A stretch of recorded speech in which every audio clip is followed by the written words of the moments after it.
right, before we go on the record, the victim family member who was by Zoom apparently dropped off at some point. Is he intending to come back on?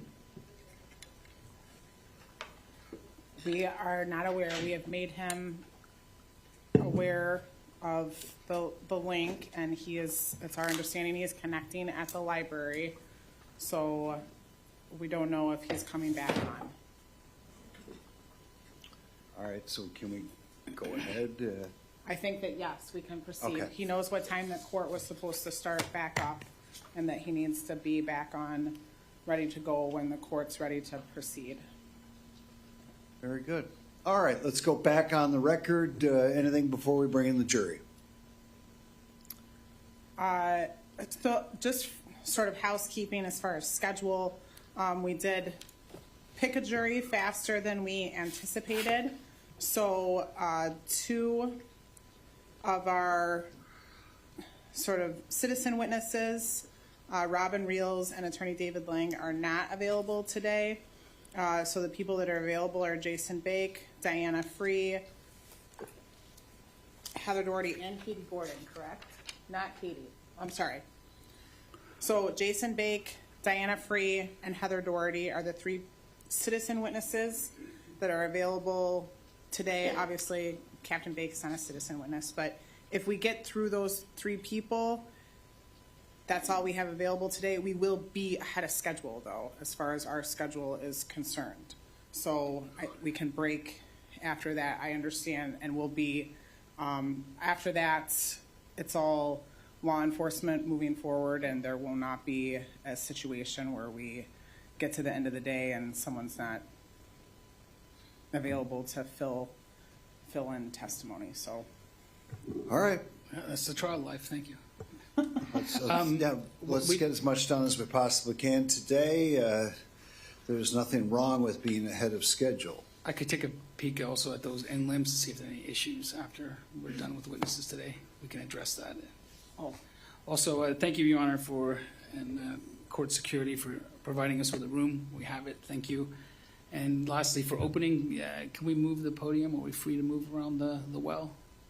Or do you want us to stand Counsel, behind? we'll move actually, we can move the podium Kinda a little far, closer, but I would prefer that you not, I mean, you can move about as you deem appropriate, but I'm hoping that doesn't mean that you're going to be leaning on the rail.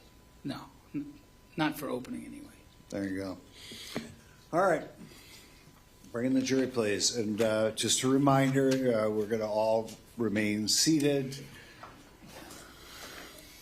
you're gonna have to remind. I stayed seated. What's that? I said I stayed seated. These guys. Everybody stay seated.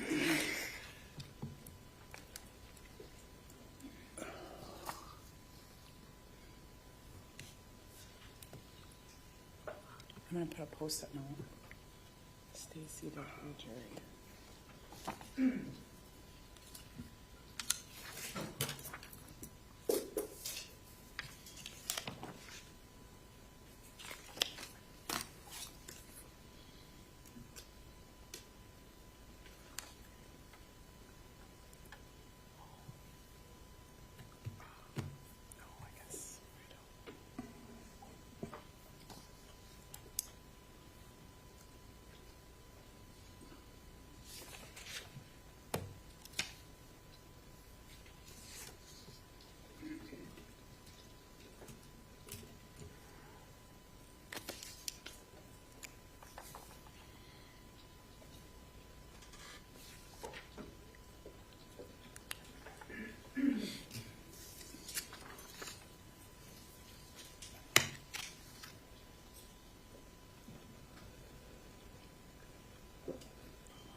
All right, ladies and gentlemen, before we broke, Whoa. I was gonna say we have an empty chair.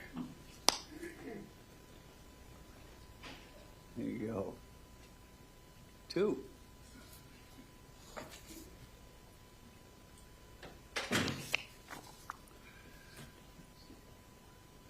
Now, ladies and gentlemen, before we broke, I gave you some instructions, specifically that you should not discuss the case.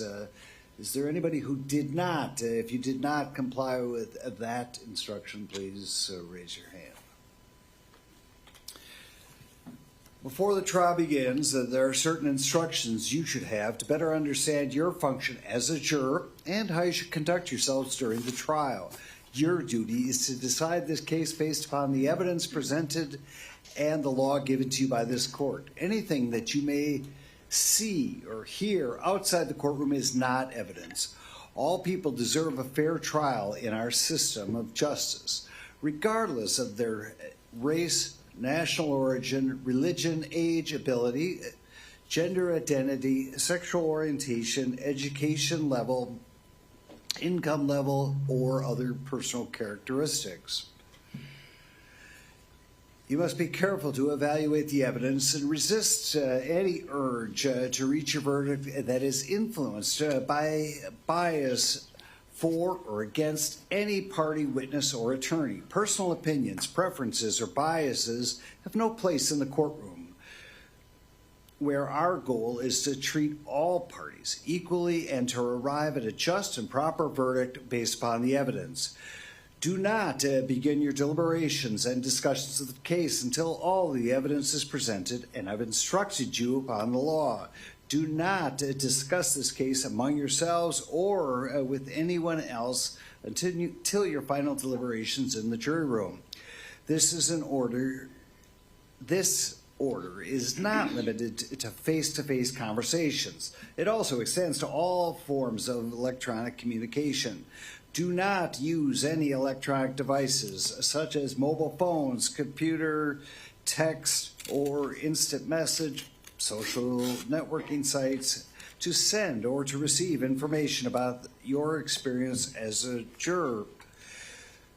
We will stop or recess from time to time during the course of the trial. You may be excused from the courtroom when it's necessary for me to hear legal arguments of the lawyers. If you come into contact with the parties, lawyers, or witnesses, do not speak to them. For their part, the parties, lawyers, and witnesses will not contact or speak with you, the jurors. Do not listen to any conversation about this case. Do not research any information that you personally think might be helpful to you in understanding the issues presented. Do not investigate this case on your own or visit the scene, either in person or by electronic means. Do not read any newspaper reports or listen to any news reports or on the radio, television, or over the internet, or any other electronic application or tool about this trial. Do not consult any dictionaries, computers, electronic applications, social media, the internet, or other reference materials for additional information. Do not seek information regarding the public records of any party or witness in this case. Any information that you obtain outside the courtroom could be misleading, inaccurate, or incomplete. Relying on that information is unfair because the parties would not have the opportunity to refute, to explain, or to correct it. Do not communicate with anyone about this trial or your experience as a juror while serving on the jury. Do not use a computer, cell phone, or other electronic device, including personal wearable electronics applications or tools with communication capabilities to share any information about this case. For example, do not communicate by telephone, blog, post, email, text message, instant message, social media post, or any other way on or off the computer. Do not permit anyone to communicate with you about this matter, either in person, electronically, or by other means. If anyone does so, despite you telling them not to, you should report that communication to me. I appreciate that it will be tempting for you when you go home in the evening to discuss this case with another member of your household. but you may not do so. This case must be decided by you, the jurors, based upon the evidence presented in the courtroom. People not serving on this jury have not heard the evidence, and it is improper for them to influence your deliberations and decision of the case. After the trial is completed, you are free to communicate with anyone in any manner. These rules are intended to assure that jurors remain impartial throughout the course of the trial. If any juror has any reason to believe that another juror has violated these rules, you should report that to me. If jurors do not comply with these rules, it could result in a new trial involving additional time and significant expense to the parties and to the taxpayers. You are to decide this case only on the evidence offered and received at trial. The first count charges that the defendant did on Tuesday, June 11, 2024, in the town of Kleiman, Dodge County, Wisconsin, did cause the death of Crystal Ann Rasch with intent to kill that person, contrary to Wisconsin statute. To this charge, the defendant has entered a plea of not guilty, which means the state must prove every element of the offense charged beyond a reasonable doubt. First-degree intentional homicide is defined in 940.01 of the Criminal Code of the state of Wisconsin as committed by one who causes the death of another human being with intent to kill that person or another. Before you may find the defendant guilty of first-degree intentional homicide, the state must prove by evidence which satisfies you beyond a reasonable doubt that the following two elements were present. First, the defendant caused the death of Crystal Rasch. Cause means that the defendant's act was a substantial factor in producing the death. Second, the defendant acted with intent to kill Crystal Rasch. Intent to kill means the defendant had the mental purpose to take the life of another human being or was aware that his conduct was practically certain to cause the death of another human being. While the law requires that the defendant acted with intent to kill, it does not require that the intent exist for a particular length of time before the act is committed. The act need not be brooded over, considered, or reflected upon for a week, a day, an hour, or even a minute. There need not be any appreciable time between the formation of intent and the act. The intent to kill may be formed at any time before the act, including the instant before the act, and must continue to exist at the time of the act. You cannot look into a person's mind to find intent. Intent to kill must be found, if found at all, from the defendant's acts, words, and statements, if any, and from all other facts and circumstances in this case bearing upon intent. Intent should not be confused with motive. While proof of intent is necessary to a conviction, proof of motive is not. Motive refers to a person's reason for doing something. While motive may be shown as a circumstance to aid in establishing the guilt of the defendant, the state is not required to prove motive on the part of a defendant in order to convict. Evidence of motive does not by itself establish guilt. You should give it the weight that you believe it deserves under all of the circumstances. If you are satisfied beyond a reasonable doubt that the defendant caused the death of the victim, Crystal Rasch, with the intent to kill, you should find the defendant guilty of first-degree intentional homicide. If you are not so satisfied, you must find the defendant not guilty. The second count charges that the defendant, between June 12, 2024 and June 25, 2024, in the town of Kleiman, Dodge County, Wisconsin, did mutilate a corpse with intent to conceal a crime.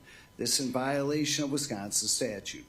To this charge, the defendant has entered a plea of not guilty, which means the state must prove by every element of the offense charged beyond a reasonable doubt.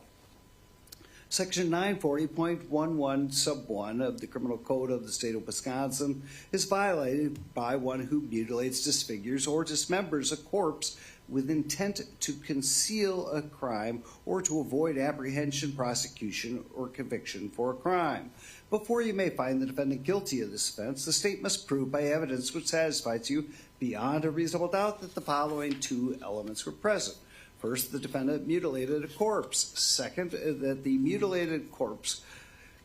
defendant mutilated the corpse with the intent to conceal a crime. This requires the defendant acted with the purpose to conceal a crime. You cannot look into a person's mind to find out intent. Intent must be found, if found at all, from the defendant's acts, words, and statements, if any, and from all facts and circumstances, in this case, bearing upon intent. If you are satisfied beyond a reasonable doubt that both elements of this offense have been proved, you should find the defendant guilty. If you are not so satisfied, you must find the defendant not guilty. In reaching your verdict, examine the evidence with care and caution. Act with judgment, reason, and prudence. Defendants are not required to prove their innocence. The law presumes every person charged with the commission of an offense to be innocent. This presumption requires a finding of not guilty unless in your deliberations you find that it is overcome by evidence which satisfies you beyond a reasonable doubt that the defendant is guilty. The burden of establishing every fact necessary to constitute guilt is upon the state. Before you can return a verdict of guilty, the state must satisfy you beyond a reasonable doubt that the defendant is guilty. If you can reconcile the evidence upon any reasonable hypothesis consistent with the defendant's innocence, you must do so and return a verdict of not guilty. The term reasonable doubt means a doubt based upon reason and common sense. It is a doubt for which a reason can be given, arising from a fair and rational consideration of the evidence or lack of evidence. It means such a doubt as would cause a person of ordinary prudence to pause or to hesitate when called upon to act in the most important affairs of life. A reasonable doubt is not a doubt which is based upon mere guesswork or speculation. A doubt which arises merely from sympathy or from fear to return a verdict of guilt is not a reasonable doubt. A reasonable doubt is not a doubt such as may be used to escape the responsibility of a decision. While it is your duty to give the defendant the benefit of every reasonable doubt, you are not to search for doubt, you are to search for the truth. Evidence is, first, the sworn testimony of the witnesses on direct and cross-examination, regardless of who called the witness. Second, the exhibits the court has received, whether or not the exhibit goes to the jury room. Third, any facts which lawyers have agreed or stipulated or which the court has directed you to find. Attorneys for each side have the right and the duty to object to what they consider are improper questions asked of witnesses and to the admission of other evidence which they believe is not properly admissible. You should not draw any conclusions from the fact that an objection was made.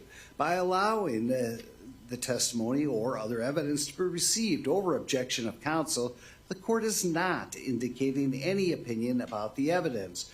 The jurors are the judges of the credibility and of the witnesses and the weight to be given to the evidence. You are not required to, but you may take notes during the course of the trial, except during the opening statements and closing arguments. The court will provide you materials to do so. In taking notes, you must be careful that it does not distract you from carefully listening to and observing the witnesses. You may rely upon your notes to refresh your memory during the course of your deliberations, otherwise keep them confidential. After the trial, the notes will be collected and destroyed. You will not have a copy of the written transcript of the trial testimony available to you during your deliberations. You should pay careful attention to all of the testimony because you must rely primarily on your memory of the evidence and the testimony introduced during the course of the trial. During the course of the trial, the attorneys will refer to or use police reports with the witnesses. Normally, the police reports will not be provided to you. If you are not provided with a police report, you should use your collective memory regarding any reference to the police report. It is the duty of the jury to scrutinize and to weigh the testimony of the witnesses and determine its effect on the evidence as a whole. You are the sole judges of the credibility, that is, the believability of the witnesses and the weight to be given to the testimony. In your determination of credibility, you must avoid bias, conscious or unconscious, based upon the witness's race, national origin, religion, age, ability, gender identity, sexual orientation, education, income level, or other personal characteristics. In determining the credibility of each witness and the weight that you give to the testimony, consider these factors. Whether the witness has an interest or lack of interest in the result of the trial, the witness's conduct, appearance, and demeanor on the witness stand, the clearness or lack of clearness of the witness's recollection, the opportunity the witness had for observing and for knowing the matters of the witness testified about, the reasonableness of the witness's testimony, the apparent intelligence of the witness, bias or prejudice, if any, is shown, possible motives for falsifying testimony, and all other facts and circumstances during the trial that tend to either to support or to discredit the testimony. Then give to the testimony of each witness the weight that you believe it should receive. There is no magic way for you to evaluate the testimony. Instead, you should use your common sense and experience. In everyday life, you determine for yourselves the reliability of things people say to you. You should do the same thing here. The lawyers will now make their opening statements. The purpose of an opening statement is to give the lawyers the opportunity to tell you what they expect the evidence will show so that you will be better able to understand the evidence as it's introduced during the course of the trial. I must caution you, however, opening statements are not evidence. Very well. Attorney Wooler will do the opening, but can we have the projector, please? I'm sorry? We need to switch to state's table, right? Do you think it's right or left? This side? You're going to use some electronics during your... Yes. All right, thank you. Left or right? All right. My left. And while we're getting set up, I just want to make sure everyone can hear me okay. I have the mic on now. Is everyone able to hear all right? Okay.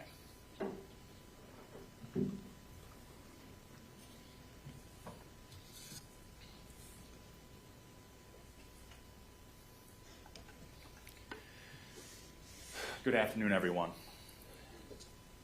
And thank you again for being here, for showing up for jury duty, for going through all those uncomfortable questions and that whole process. But thank you for showing up, and I thank you for your attention as we go through this trial. This is Crystal Rasch. She was married to Zach Rasch. She had children with Zach Rasch. She's going through a divorce with Zach. Now this is Crystal and Zach on June 11th of 2024, together at Culver's in Oconomowoc, just before 10:30, 10:27. And this is Crystal Rasch and Zach Rasch walking in the parking lot of Goodwill in Oconomowoc, again, on June 11th, 2024, just before 11 o'clock. And this video is the last image that captures Crystal Rasch alive.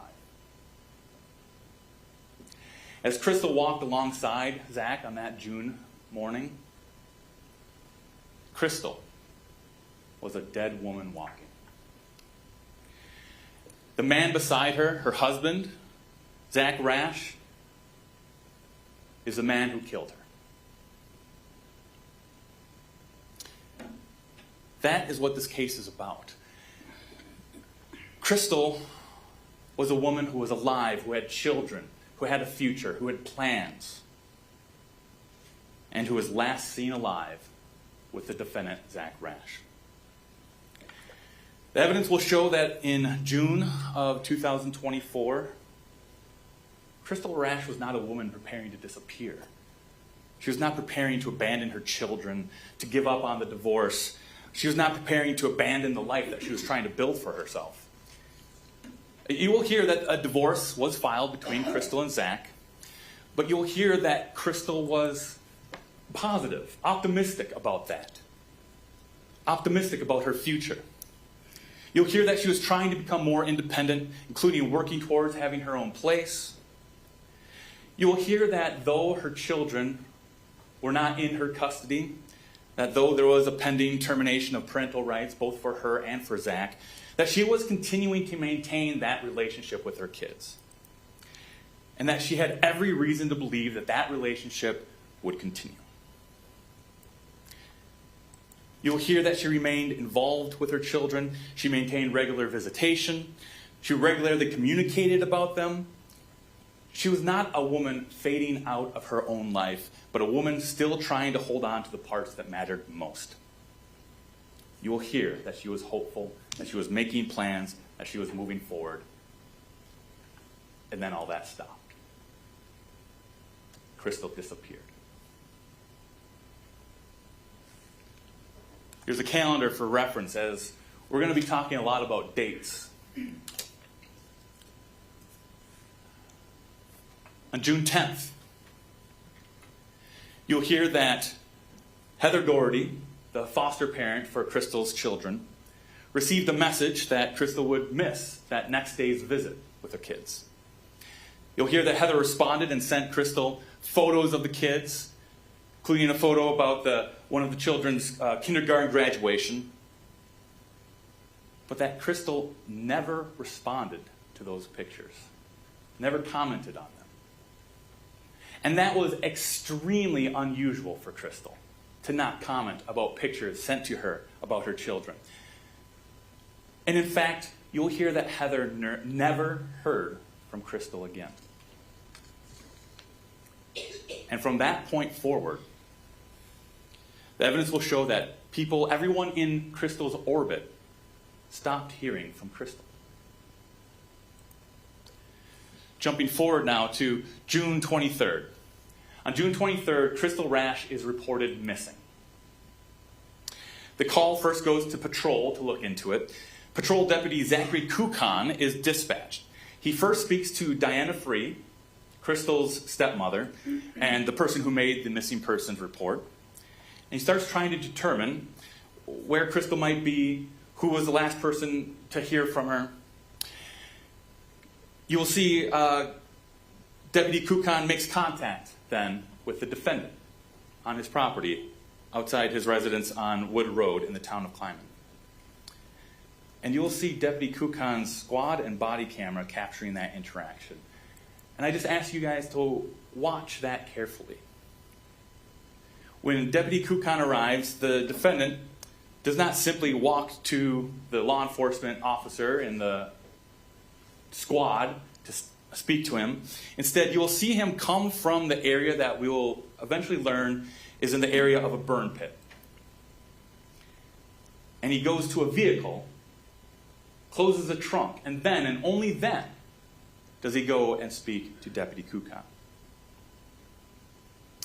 After that contact, Deputy Kukan goes to speak with Robin Reels, a close friend of Crystal's. And while he's there with Robin, in real time, Robin starts to receive Facebook messages that are purported to be from Crystal. But Robin will tell you that these messages are coming from a different account, Facebook account, than what she's used to from Crystal. And that these messages did not sound like Crystal. The wording was wrong. The style was wrong.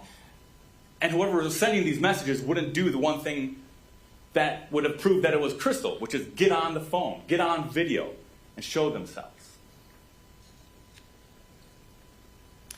At this point, the case is turned over to the Detective Bureau. And on June 25th, Detectives Justin Cotney and Andrew Rolfs are assigned. They go to Crystal's residence and they go into her bedroom.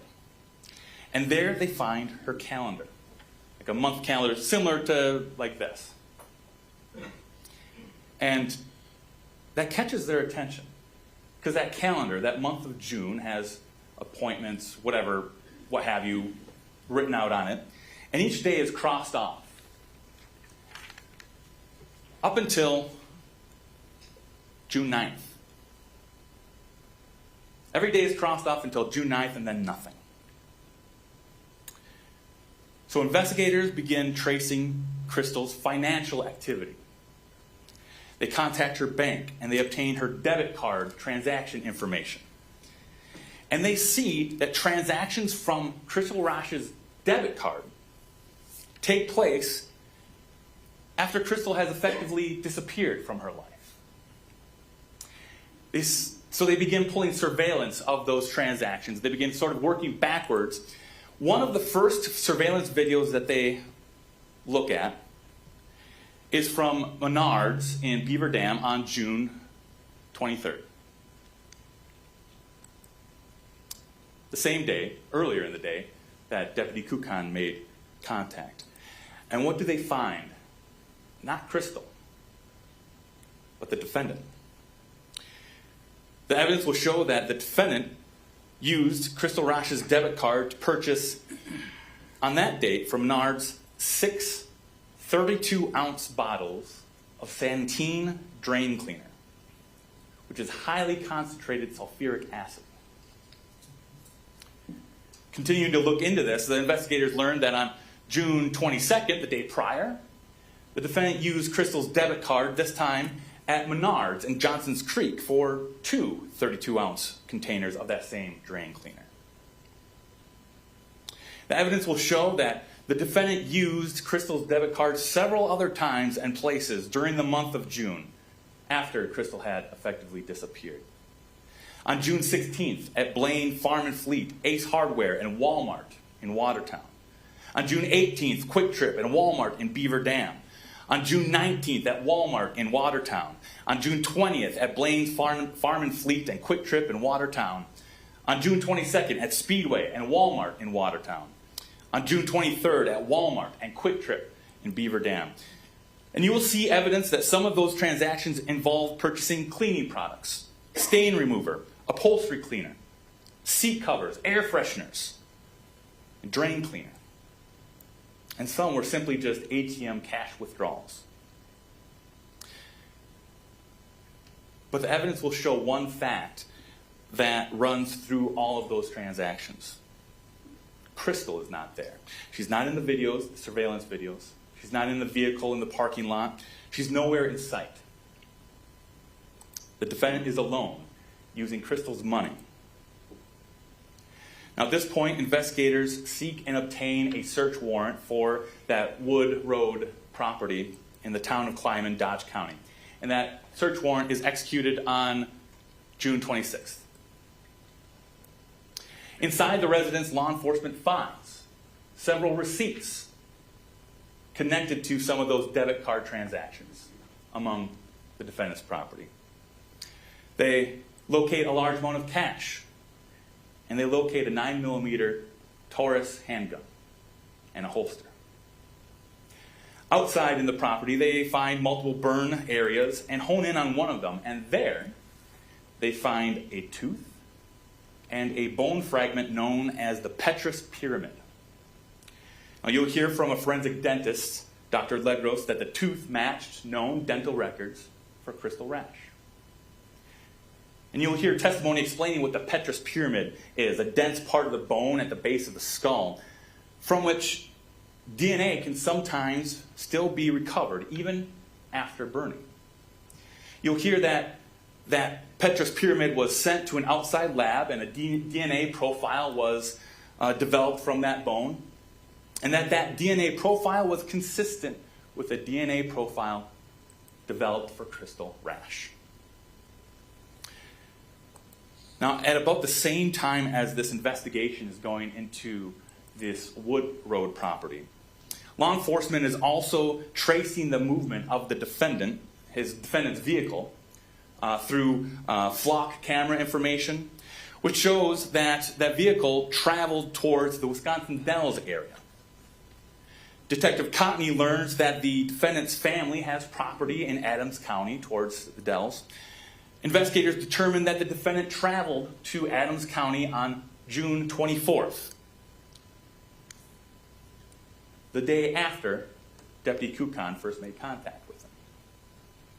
A search warrant is obtained for that Adams County property, and there, on that property, investigators find the defendant's Mitsubishi Eclipse parked near a camper. Now, the evidence will show that this Mitsubishi Eclipse, this vehicle, was the vehicle that the defendant was using when he was with Crystal on June 11th. When they were seen together at Culver's, when they're in the parking lot of Goodwill, and the last image that we have of Crystal alive. But the evidence will also show that beginning the evening of June 11th and continuing in the surveillance videos from the debit card transactions that followed, the defendant is no longer using that Mitsubishi. He's using different vehicles, a Dodge Ram and a Chevy Cobalt. So when investigators locate the Mitsubishi hidden away on that Adams County property, they're finding the very vehicle that he was using when Crystal was last seen alive with him. And inside the Mitsubishi, they find blood. The evidence will show blood saturated into the seat belt, blood in the area of the front passenger seat and front passenger door, that it looked like someone had tried to clean, but not nearly well enough. Samples are taken and tested, and the evidence will show that the blood in that vehicle is consistent with a DNA profile developed for Crystal Rasch. Now, during the execution of the June 26th search warrant on the Wood Road property, investigators also seize the defendant's cell phone. They get a search warrant for that. They examine it. And then they learn what the defendant had been searching. And I ask you to pay attention not only to the content of those searches, but to the timing of those searches. The evidence will show that on May 28th, 2024, nearly a month before Crystal was reported missing, the defendant visited a website asking, "Do you die instantly from a gunshot to the head?" He visited a site about the difference between a headshot and a chest shot. He searched, "Will a gunshot to the head instant death?" And he searched, "Will a 9mm kill an animal if shot to the head?" On June 6th, June 6th, just days before Crystal's last seen alive, the defendant searched, "How long can you get widow's benefits? And can you get widow's benefits if taxes were never filed?" So even before Crystal is even gone from the story, before anyone's even looking for her, the evidence will show that the defendant was searching about fatal headshot wounds and widow's benefits. Then on June 11th, the same day that Crystal is last seen alive with the defendant again searched whether a 9mm would kill if shot to the head. Then after June 11th, the searches change in nature. On June 12th, he searched carpet cleaner and visited carpet cleaners at Menards. On June 14th, he searched, "Do raccoons eat bones?" On June 19th, he searched 2023 Eclipse cross replacement passenger seat and visited a site for a Mitsubishi Eclipse cross front bucket seat. On June 22nd, he searched, "Can you clean a vehicle interior with cold water? Do opossums eat bones? Is sulfuric acid flammable? And what happens when you add gas to sulfuric acid?" Then the searches turned towards law enforcement and warrants. He visited a website titled Basic Guide to Fourth Amendment Protections. He searched can police get search warrants on Sunday in Wisconsin? He searched how fast can police get a warrant? And later that same day, he searched Wisconsin missing person alert, missing people in Wisconsin, and active missing persons near me. On June 24th, he again searched about sulfuric acid and what happens when you add gas to it.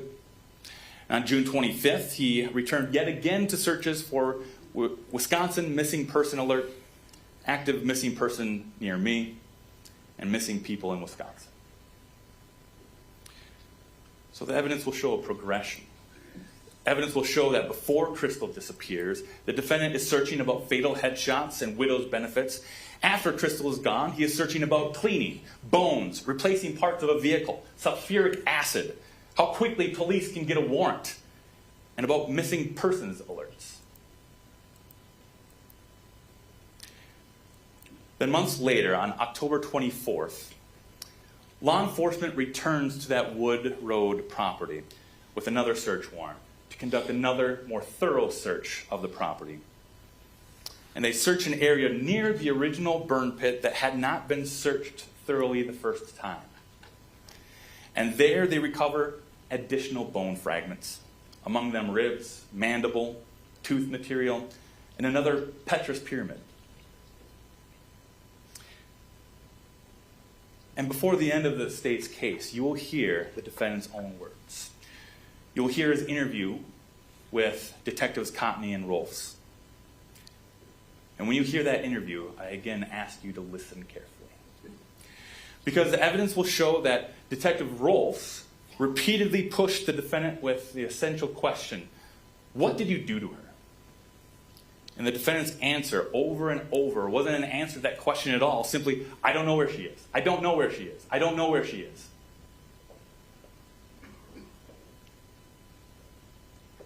So listen to his words. Listen to his inconsistencies. Listen to his contradictions. And then compare them to what the evidence shows. Compare what he says to what is provable. Compare his explanations to the surveillance videos, the bank records, the acid purchases, the internet searches, the blood in the vehicle, and the remains found on his property. When you step back and look at all of the evidence together, the picture becomes clear. Crystal Rasch was not a woman who walked away from her life. She was moving forward.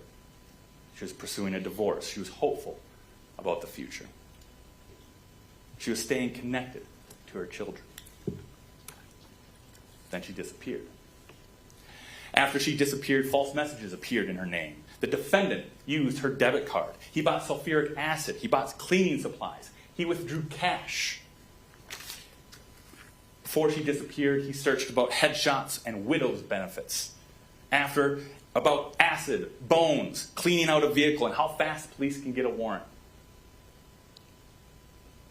He traveled to Adams County. Her blood was found in the vehicle. You'll hear that her remains were found in the burn area on his property. And at the end of this trial, when you've considered all the evidence will not leave you with a mystery. It'll leave you with the truth. That Zachariah Rasch intentionally killed Crystal Rasch and then tried to cover it up by using her identity, spending her money, mutilating and burning her body, and giving the police false information. And at the end of evidence, the state will come back and we'll talk to you again. We're going to ask you to return the only verdict that the evidence supports, which is guilty. Guilty as to both counts. Thank you. Thank you. Ladies and gentlemen of the jury, if you want to just stand up, stretch out for a minute. We've been going now for an hour and some change. And, 45 minutes.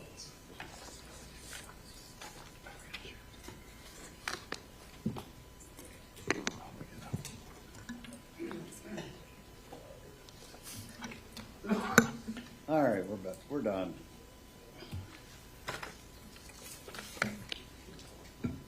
Teresa Howie. Thank you, Your Honor.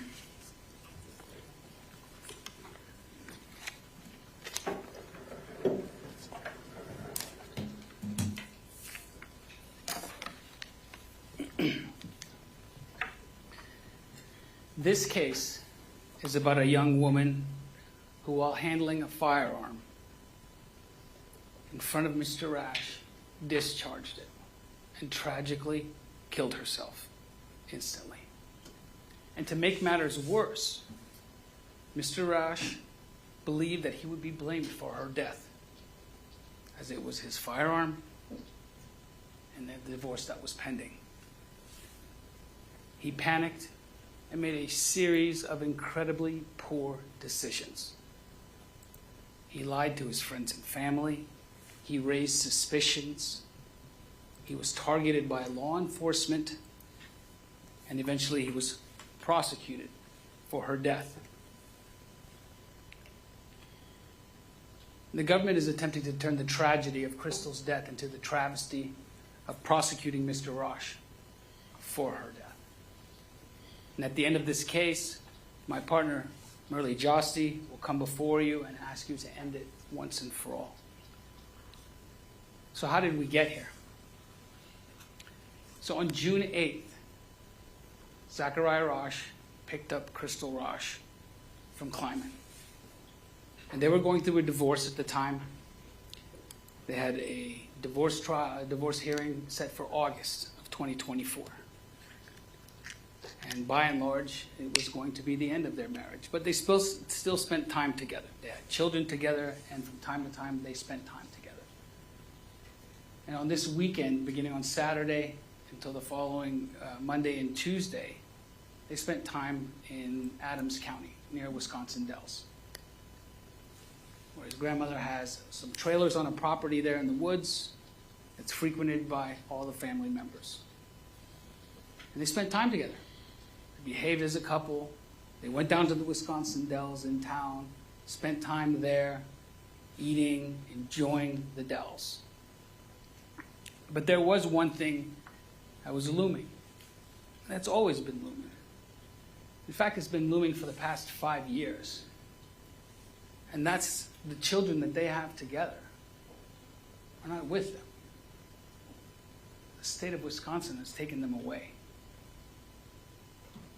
And that no doubt, Crystal loved her children. And no doubt, she also had a looming date to determine what is going to happen with her children. Will she get to be with them again? Will she have custody with them again? You have to remember, these are young children. They've been 5 years with a foster mother at this time, developing relationships and moving forward. And adoption was on the table. It's a zero-sum game, adoption. Someone's going to have the children and somebody won't. And on June 11th, they went together to Milwaukee, looking to speak with some attorneys. Now, Crystal did have an attorney at the time, but you'll see from the Google searches that they Googled attorneys in Milwaukee and that their cell phone records show that they were there. But they couldn't they couldn't walk into a law firm and say, look, we want a meeting. They didn't have an appointment. And it was a letdown again. And in that ride home, something happened. And Zach doesn't know exactly what happened as he was driving, but he did have a 9mm in his vehicle. And then, as he was driving, the gun discharged. And then he drove to his property in Kleiman and began a series of incredibly poor decisions because of how it looked. And it didn't look good. It was his firearm. It was a divorce. Clearly the last person to be with her. And he panicked. He did what he could to dispose of her body. He lied to friends and family. He created false Facebook accounts and messages. And he lied to the police. There's no doubt about that. There's no doubt about that. There's lots, and he used her bank card to deal with what was going on. Now, there's a lot that we can agree on in this case. And one of the first things that we're going to agree on is, yes, in fact, Crystal Rasch is deceased. We will agree also that Crystal Rasch's remains were found at that property on Wood Road, which is N3251. And their remains were found in the burn pit and also covered with sulfuric acid. We will have few questions for a lot of these witnesses that are going to come forward and testify to that. The forensic anthropologist, the dentist are going to be testifying to things that we agree. We will have very little, if any, questions for those witnesses. But remember, this is a first-degree intentional homicide case. And there is a lot that we are not going to agree about. Judge Fitzinger has already told you that the prosecution has the burden of proving their case beyond a reasonable doubt. Every element of the offense. And he mentioned two important words in his opening remarks. Number one is that Mr. Rasch caused Crystal Rasch's death. Two, that he caused her death intentionally. The prosecution has no direct evidence about what happened surrounding her death. It will be based on circumstantial evidence. There's no eyewitness to what happened that they will present. There is no video of the shooting and the gun discharging. There's no audio of it. And so they will be putting together a puzzle for you, or an attempt to do so, but you will see that there are missing pieces. And that they're very crucial missing pieces of what happened. And even the prosecutor in opening statement says, we don't know what caused the death. And that's what we're here for. Causation and intent. Now, there may be a temptation when there are competing theories about what happened to put the evidence on one side and on the other side and kind of weigh it out and see which one sounds better, which one is more correct. And that would be completely appropriate in a civil trial, where they weigh the evidence by what they call preponderance of the evidence. Which side has a little bit more evidence versus beyond a reasonable doubt. There are three questions that I want to leave you with to consider while this case is pending and while listening to the evidence. What element of the offense does this piece of evidence prove or disprove? When we're talking specifically about causation and intent.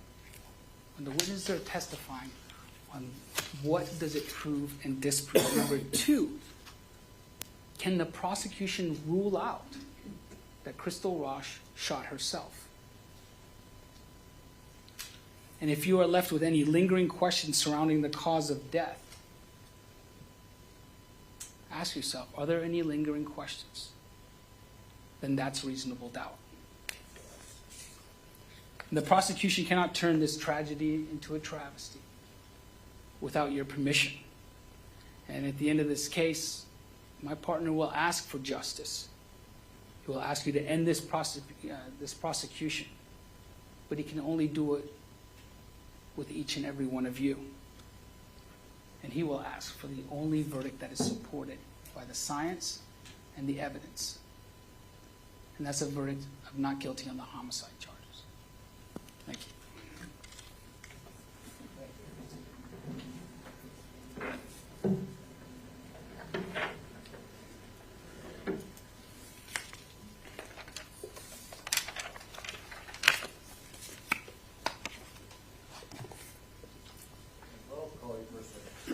They would call Captain Jason Bake.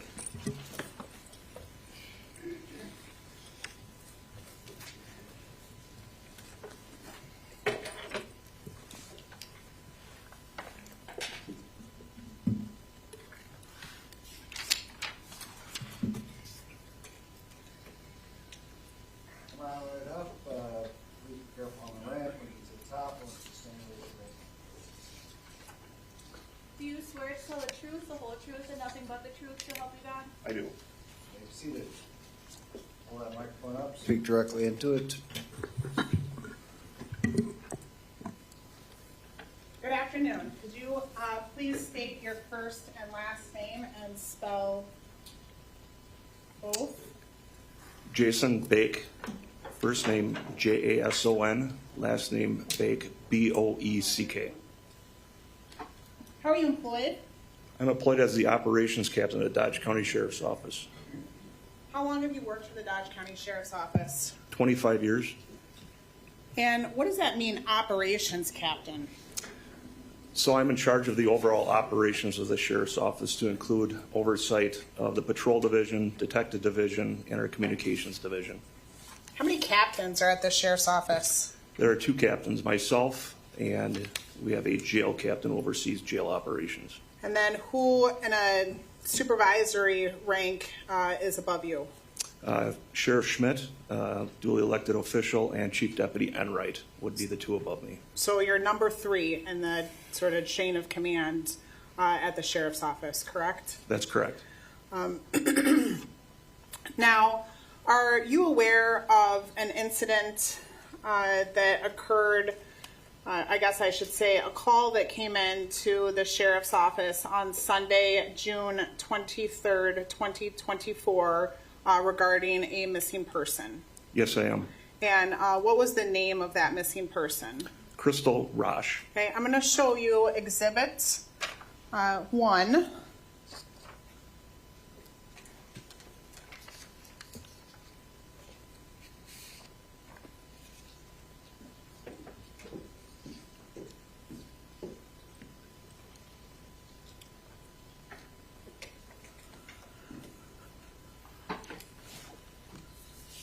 Maybe the most important exhibit of the case, a calendar of June 2024.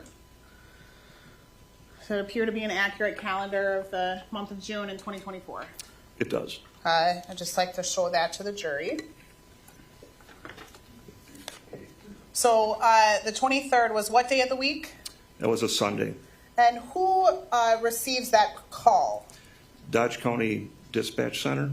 And just generally, what information does dispatch receive? In this one, dispatch received information from the stepmother to Crystal Rasch, Diana, who stated that she has not had any physical correspondence with Crystal since June 11th of 2024. So as a result of that call, does a deputy respond somewhere? Yes, Deputy Zachary Kukan responded. Deputy Kukan would have been assigned to the southwest part of Dodge County that night, or that afternoon for the shift, and would have responded down there to investigate the missing persons complaint. Now, were you on duty when this happened, when these calls are coming in? I was not. So does Deputy Kukan have another supervisor that he reports to? There would be typically a sergeant and a lieutenant working. I'm not sure which particular supervisors were working that night. Is it unusual for the sheriff's office to receive these type of missing person, adult missing person complaints? They are not in high frequency in Dodge County. But do they occur, adult missing person complaints? Yes, they do. So Deputy Kukan, he goes to Wood Road, and I'm sorry, who is that again? Deputy Kukan is Who resides at Wood Road, I'm sorry. the Rasch family. And that is Crystal. What relationship are they to Crystal? That would be Zachary Rasch, who's seated at my right hand here, was living tenant there, did reside there with his parents. And he is her husband, or is that correct? Correct. And then did Deputy Kukan make other attempts to contact Crystal? Deputy Kukan did attempt phone contact, and to the best of my knowledge, that it went straight to voicemail.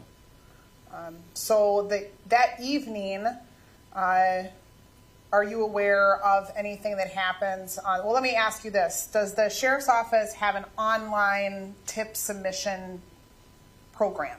Yes, we do. And who can submit tips through that online program? Anyone can submit a tip.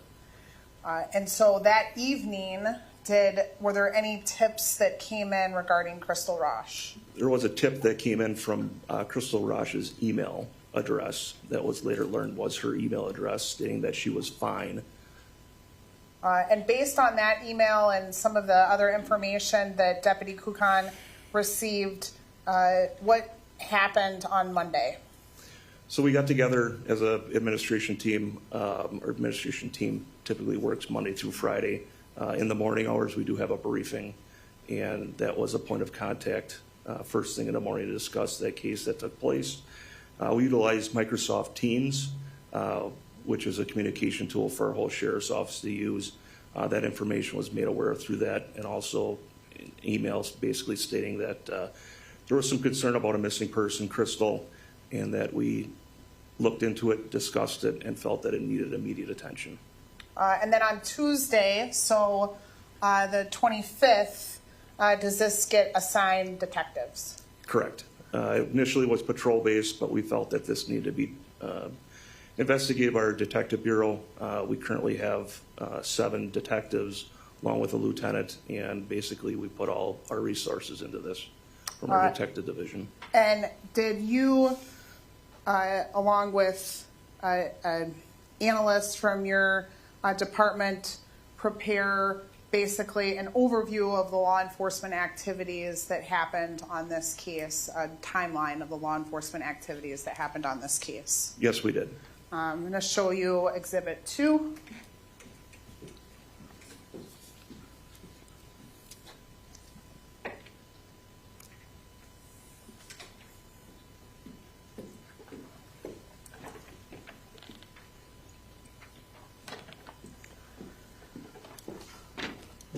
And what is Exhibit 2? I'm sorry? What is Exhibit 2? So this is in reference to the Rasch investigation. And is that a timeline? It is a timeline. And did you participate in putting that timeline together? I did. And does that accurately reflect that law enforcement activity that was basically an overview of the law enforcement activity that was conducted on this case? That is correct. I'd move Exhibit 2 into evidence. No. Receive. And permission to publish. You may. Oh, thank you. And then if we could just, if we could zoom in a little bit on it. So starting there at the top,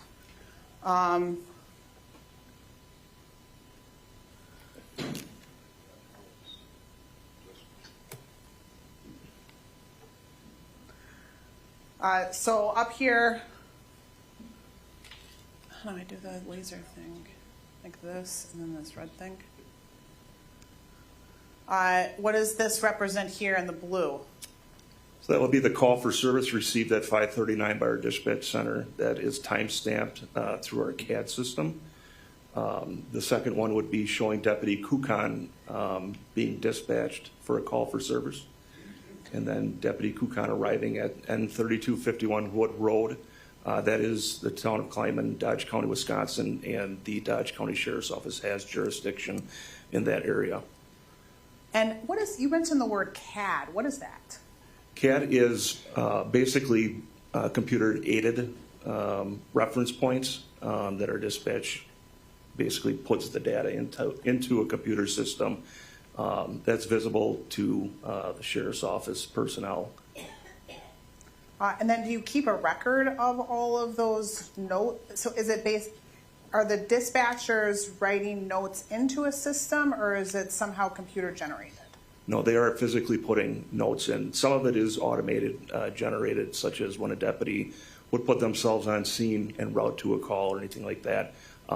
It's automatically time-stamped into the CAD system. And then is that saved in your system? It is saved, yes. And then is that when a case number is generated and an investigation occurs, does that track along with that investigation, those CAD notes? That's correct. So you said that there was this online tip that happened in this case, is that something that would go into those CAD notes? There could be a reference point to that in there. That's not 100% always what happens. Okay. So now if we could zoom out a little bit and go so we get detectives assigned on the 25th. Very generally speaking, obviously there's going to be lots other people that were involved along the way. But generally speaking, on the 25th, what happens? I mean, what are we doing as far as the investigation? So we set up a incident command post. So basically what that means is we get our administration staff together inside a room, and we dispatched our investigators out into the field doing open source investigations, looking at any available information that's made available to us. That information is then funneled into to the incident command post, and assignments are divvied out or assigned from that point based upon the information that's learned. So where are you then on the 25th when this information is coming in? So I'm in the detective bureau or in their office. Lieutenant Taylor Nails is the direct supervisor of our detective division, and I was working side by side with him. My prominent role for this is really to collaborate and work on getting everybody what they need, signing off on certain assignments. But as far as the direct investigation, that's left to the detectives and Lieutenant Nails, who's overseeing that portion. And do you know if they were tracking down bank records? Bank records, surveillance, information was passed along from our investigators that Zachariah Rasch had a Mitsubishi four-door sports utility vehicle, and information was gleaned from that investigation to show that we were able to obtain a license plate and utilize our flock system, which is sporadically placed throughout the state of Wisconsin, which picks up on license plates, and we're able to somewhat identify directions of travel, locations. Outside of that, I think I mentioned banking records, store surveillance, any other intelligence that's learned through that we're looking at and assigning out. At some point, was there a decision made to apply for a search warrant then for the Wood Road address?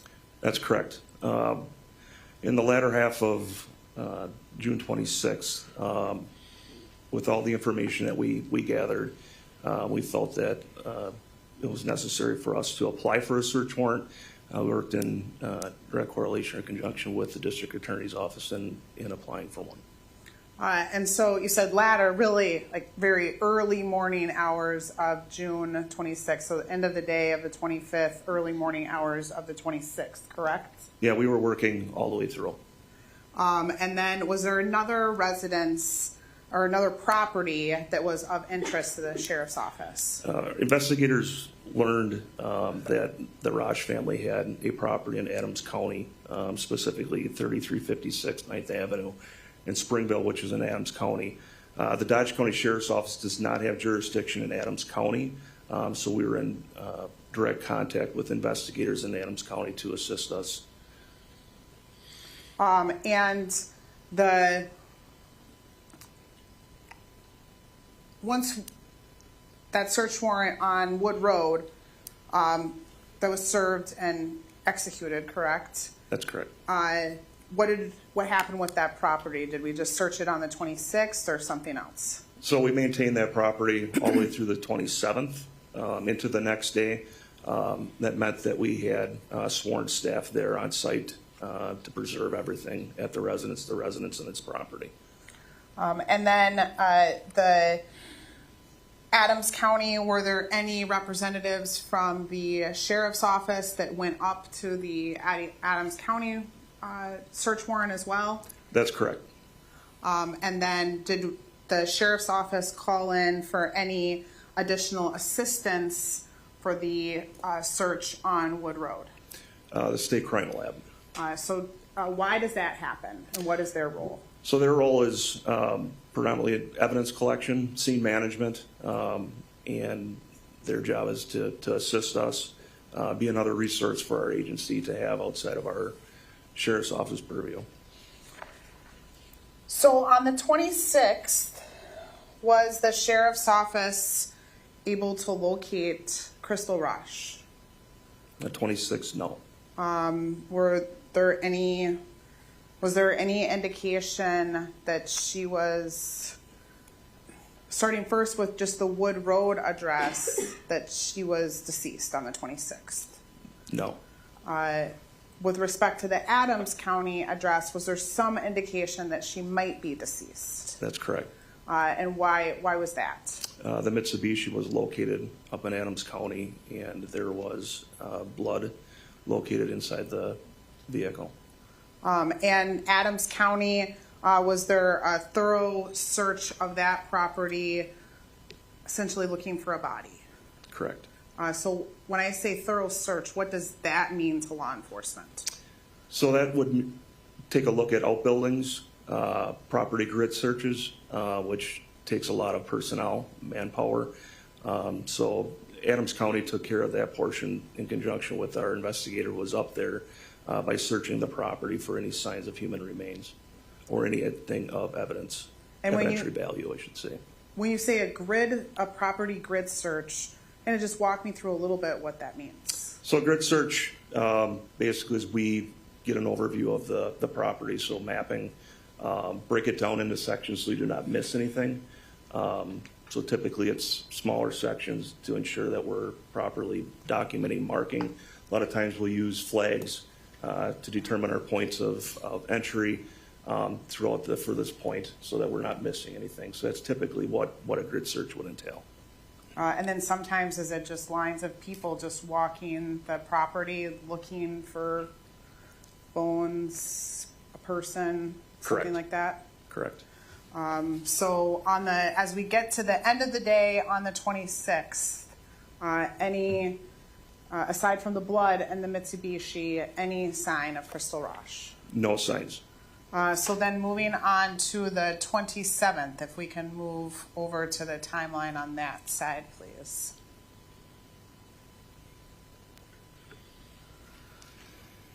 What happens on the 27th? And then we have our calendar. What day of the week are we on now on the 27th? June 27th would be a Thursday. Okay. So what happens then on the Thursday, June 27th? So the search continues on up in Adams County. We still have representation from the sheriff's office up there working with them. We are informed of 5 items that were seized from the scene up there and maintained. Going back directly to Dodge County, we undertook a very large, vast area search, really concentrating around the Wood Road property, anything adjacent to it. As you can see, we searched ditch lines, land on County Road J, County Road W, which is all, we'll say, in close proximity of the Wood Road address. And what does that mean, search? We just have a person walking down the roadway, or what does that look like, those searches? So some of those searches, the larger areas, once again, we're doing grid searches.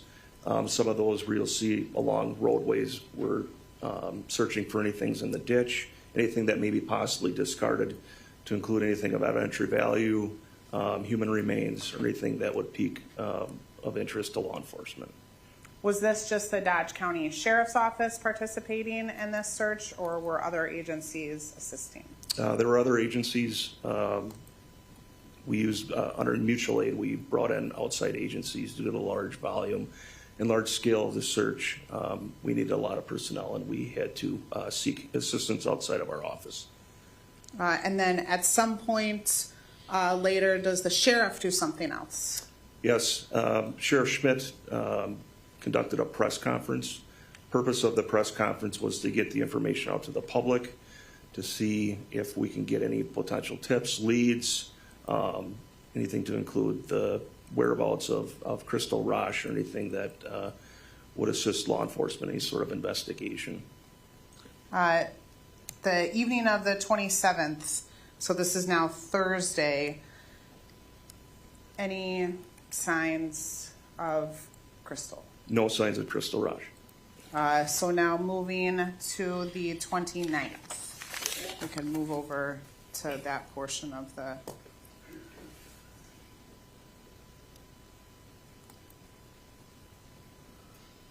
What happens on the 29th? So once again, you can see And I'm sorry, this is now Saturday, right? June 29th is Saturday, yes. As you can see, a lot of searching again, areas, once again, that we were unable to cover. The first day, there's 2 retention ponds or wastewater treatment. The wastewater treatment plant for the town of Kleiman was searched along with ditches, roadways.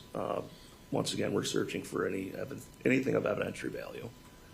And the pond searches, did we have to call in for other agency assist for those searches? Yes. And is there a specific kind of team that assists us with that? Typically, we call in, a dive team to search. The Dodge County Sheriff's Office does not have a dive team. And when you say a dive team, do those people have some type of specialty training? Yes, they're underwater dive certified, where they're able to go. They also are trained on evidence retention, evidence recovery, proper techniques on how to maintain evidence. Now moving to, so Saturday the 29th, we're still searching up in Adams County at this time too, correct? That's correct. On Saturday the 29th, any evidence of Crystal Rasch? There is no evidence. So now moving to Sunday, June 30th. What happens that date? Once again, continue to search. The search then moved back to the N3251 Wood Road, which is the Rasch residence. In particular, a fire pit area, which was of particular interest.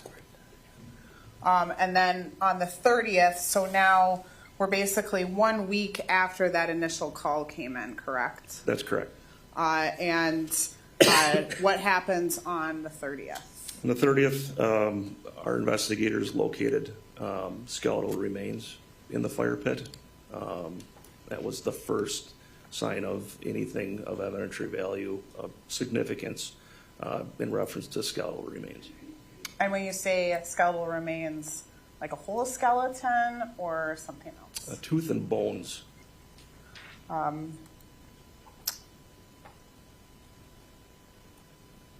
that it? Did we then say, okay, we found this tooth and bone, or do we keep searching? We keep searching. And so when do we do essentially our final 2 searches? So the span between June and October, you can see there's some significant time span there. Took a lot of information to go through, gather. Our investigators worked tirelessly throughout trying to put the pieces together of what occurred with all the information that was gathered, which led us back to the Wood Road property in October. And then what do we find in October? So in October, back at the Wood Road address, we did find skeletal remains, rib tooth, the Petrarius pyramid, and the mandibula.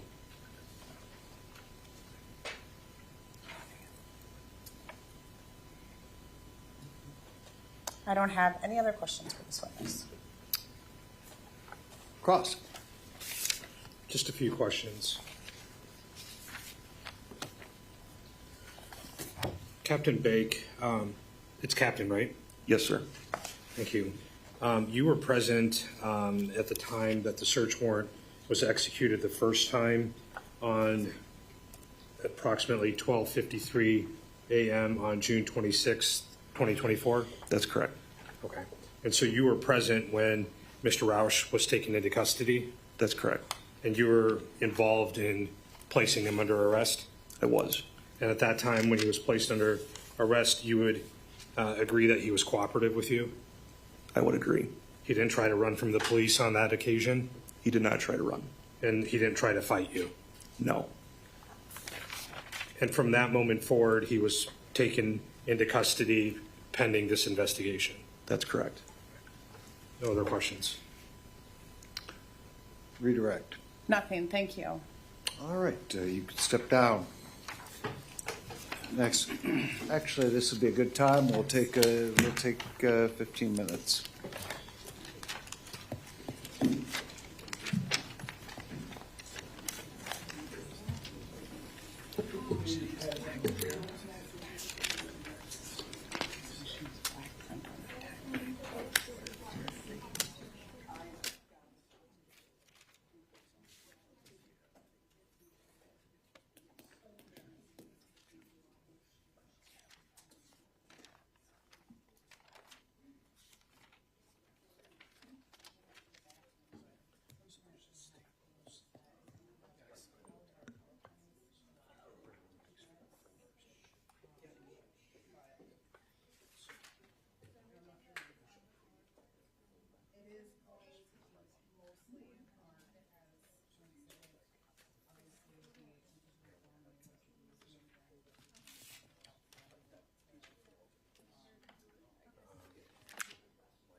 All right, we are adjourned.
pretty decent at that. So.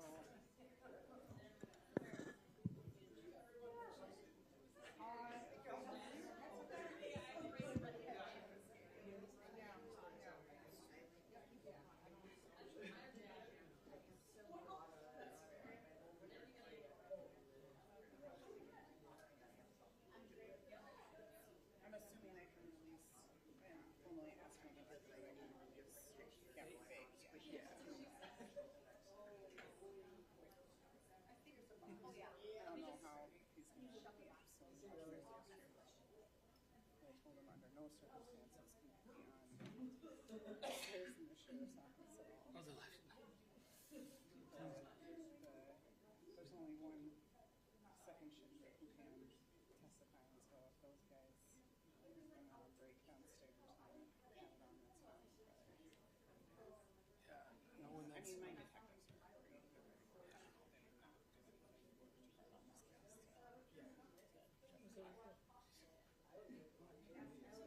I only know one detective. That's enough. So you got Free and Heather. And Heather, yeah. And then, I mean, that'll take us close to 4 o'clock anyway, so. First day's always the longest. Yeah, I mean, that's the thing, is that they're tired, they know what to expect them to, so.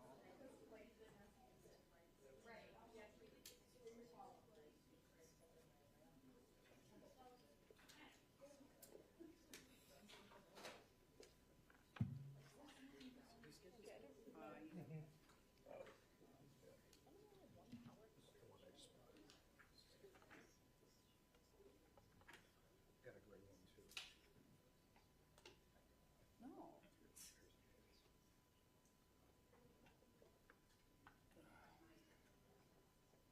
Okay. They haven't had enough time to get the check-in. That's the fancy. Oh. I'm sure there's some.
Be seated. All right, we are back on the record. They just went to grab a file, Judge. It's not a problem.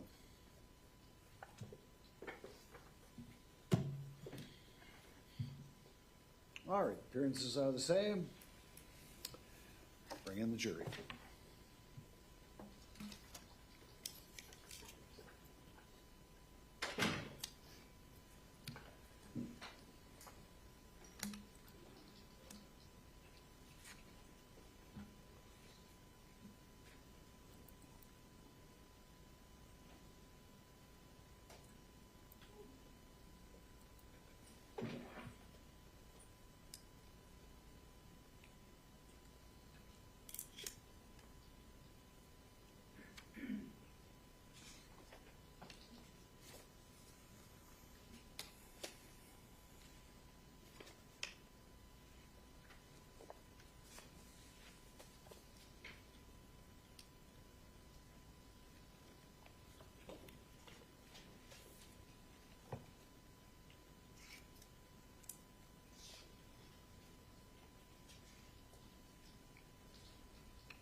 Call your next witness, please. The state calls Diana Free. Ma'am, come on right up, come right up around the court reporter to my right, to your left. Please be careful. There's a ramp there when you get to the top. I want you to stand and raise your right hand, please.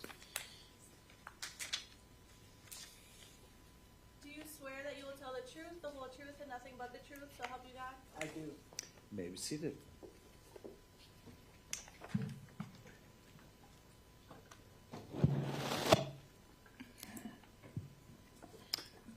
Counsel.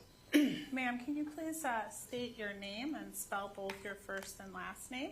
Sure. Diana Free, Diana Free. And how are you employed right now? I am retired. And what did you do before you were retired? I was a cook. And where do you reside? I reside in Juneau, Wisconsin. And how long have you lived in Juneau, Wisconsin? Juneau, we've been here for 15 years. Prior to that, we lived in Reeseville for 18 years. How long have you lived in Dodge County? Probably close to 40 years. At some point while you resided in Dodge County, did you meet Crystal? At that time would have been Crystal Free, correct? Yes, I did. And when did you meet Crystal? That would be in 1992. Okay, and I'm going to show you Exhibit 3.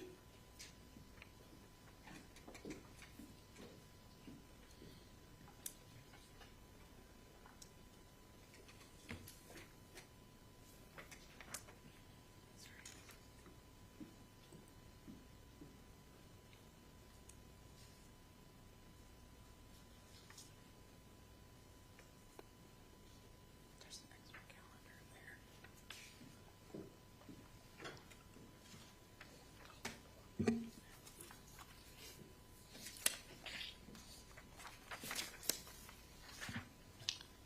Can you tell me what Exhibit 3 is? It's a picture of Crystal. And is that a picture of Crystal shortly before she disappeared? Yes. And I move Exhibit 3 into evidence and permission to publish it to the jury. No Any objection, objection? Your Honor. Received. So you said you met Crystal back in 1992. So how old was she then? She was 5 years old. And how did you come to meet Crystal? She moved into the mobile home park in Reeseville next door to friends, a friend that I had, and I met her father, and we became friends and started dating, and we married in 1997, and we are still together.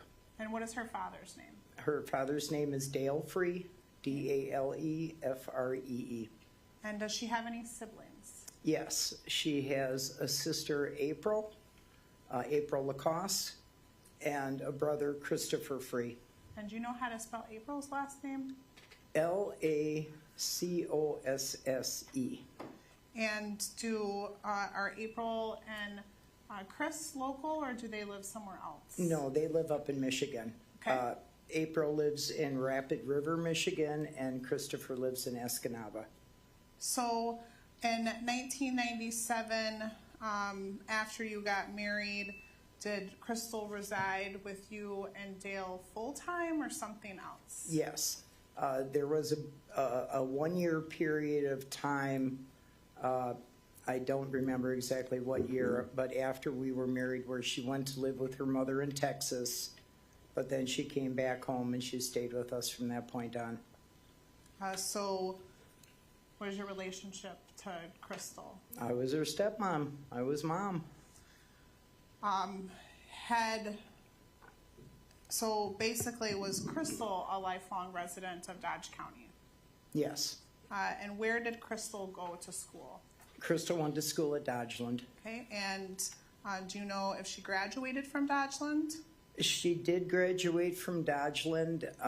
It was a bit challenging for her. Crystal had some learning disabilities, which made classes challenging for her, but she persevered and graduated with her class, I believe, in 2006.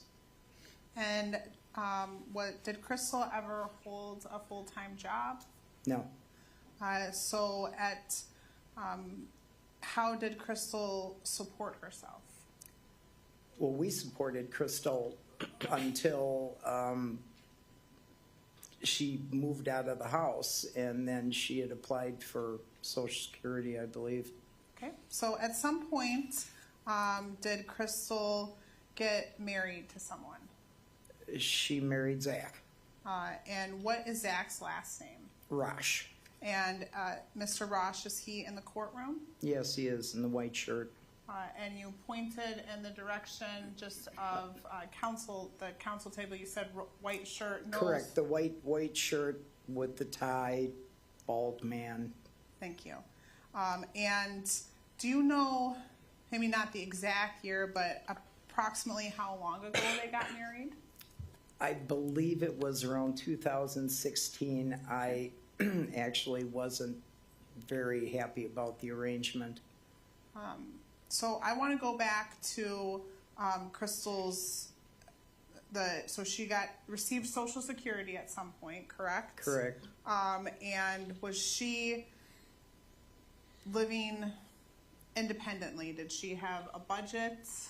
Yes, Crystal was very frugal when it came to her money. Her bills were paid, and she squirreled money away like a squirrel. I mean, she just saved every penny.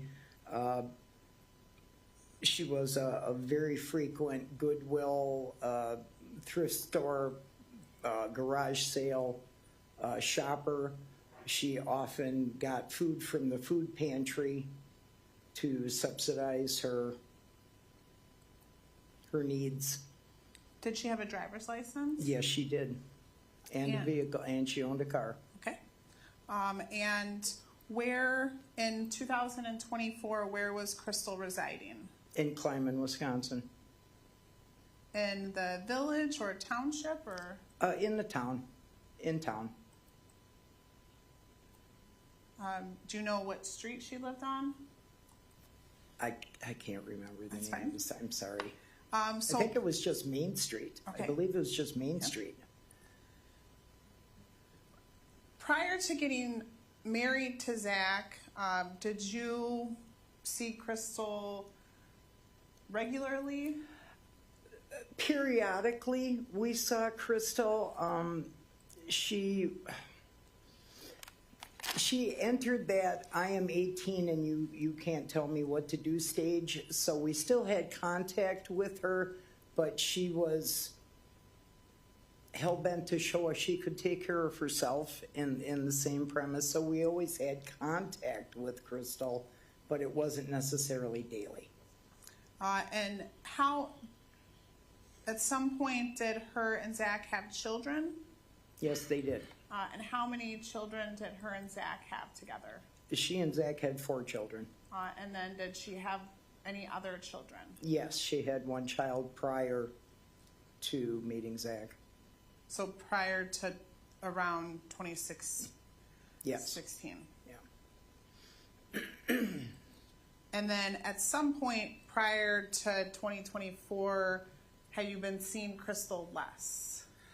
We did go through a period of time where we were basically estranged. A series of incidents occurred that we didn't necessarily agree with Crystal's choices on, and some incidents started occurring at our home that we were correlating with these other incidents. And so we told Crystal that until she got her priorities straight, that we needed to maybe take a step back. So sometime in late 2023, did you Yes. sort of reunite with Crystal? Yes, we reunited as a family in November of 2023, and Crystal came for Christmas along with her siblings and aunts and uncles and grandparents, and I have a large gathering for Christmas every year, and Crystal was there. Did you learn anything about the state of her marriage during that Christmas gathering? Yes, that she had filed for divorce from Zach, and she was excited to move on with her life without him in it. And where was she residing then at the end of 2023? In 2023, she was residing at her home in Kleiman. Previous to that, was that the marital home? Yes. Okay. Did at some point did you become aware that she was planning on moving out of that house? Yes, we discussed that with her. Again, with Crystal's learning disabilities, sometimes she didn't quite understand things. So she was under the impression that she would get to keep her home after the divorce. And we had to talk with her, and we actually, explained to her how Wisconsin divorce law is, and that the house would have to be sold, or she would have to pay Zach out for the home if she wanted to keep it. And then we also instructed her to talk with her lawyer about that, so he could, help her understand that this is what was going to happen, what would happen. And then did you help her navigate finding some other housing situation? I helped her in that I told her because of her disabilities and that she should go to Dodge County, and that there were people there that could help her find subsidized housing or something to that effect, disabled housing. And she did that. And was it your understanding that she was going to move into subsidized housing. Yes, she actually went and saw them and filled out all of her paperwork, and they had her set up to move into an apartment in a subsidized apartment in Lowell, Wisconsin. And do you know what date she was scheduled to move into that property? July 1st, 2024. And were you and her father, Dale, helping her at all to move her belongings? Yes, we were. She actually procured a storage locker at the Moose Lockers at 26 and 33. When they legally separated, Zachariah was ordered to remove his property from the home, and he never did. So she had concerns because all of his things were there. And so we told her if it would make it easier for her, she should procure this locker, move just her belongings into that locker, and leave everything of Zach's in the house. And then we would move her then from the storage locker to her new apartment.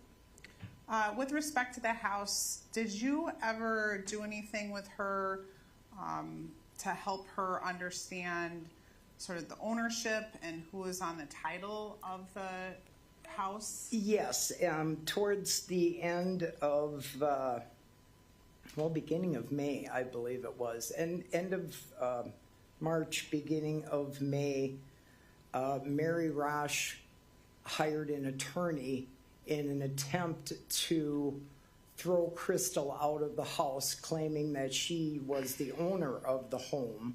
Objection, Your Honor. Move to strike, lacking foundation So and relevance. I'll rephrase the question. Okay. Motion's granted, it's stricken. And I'll ask a more directed question. Did you take Crystal to a title company to help? Yes. And was Crystal the only person on the title for the home? Yes. Was there a co-signer on the loan for the home? There was a co-signer on the loan. And who was that person? Mary Rasch. Mary and Scott Rasch. So now moving forward to June, so that, and I'm sorry, you went to that title Would have been in May. of 2024, correct? Yes. And this is before or after she learned about the low-income housing? Right about the same time. It would be like a week or so prior. It all was kind of, first we proved to her that the home was titled to her. And then we worked on that the house would have to be sold, and instructed her to speak to her attorney. And then she went, and after she spoke to her attorney and, just double check that what we were telling her were facts, then she came and talked to us about finding housing. And we sent her to, told her to go and see Dodge County so they could help her find the subsidized housing she would need. Are you aware of any steps that had been taken to put the Kleiman Main Street home on the market to be sold? It was not yet listed on the market, but she knew that it would have to be, but she was going to move out of the home first. Okay. And at the time that this was happening, was there anybody else residing in the home with her? Yes, her natural mother, Brenda Acosta. Do you know how to spell her last name? Acosta. Okay. So now I want to sort of fast forward to June of 2024, and I'm going to show you, if we can, Exhibit 1.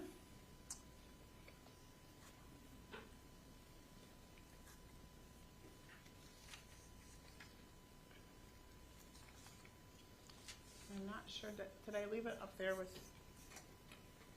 I just have two up here. I'll just have a picture.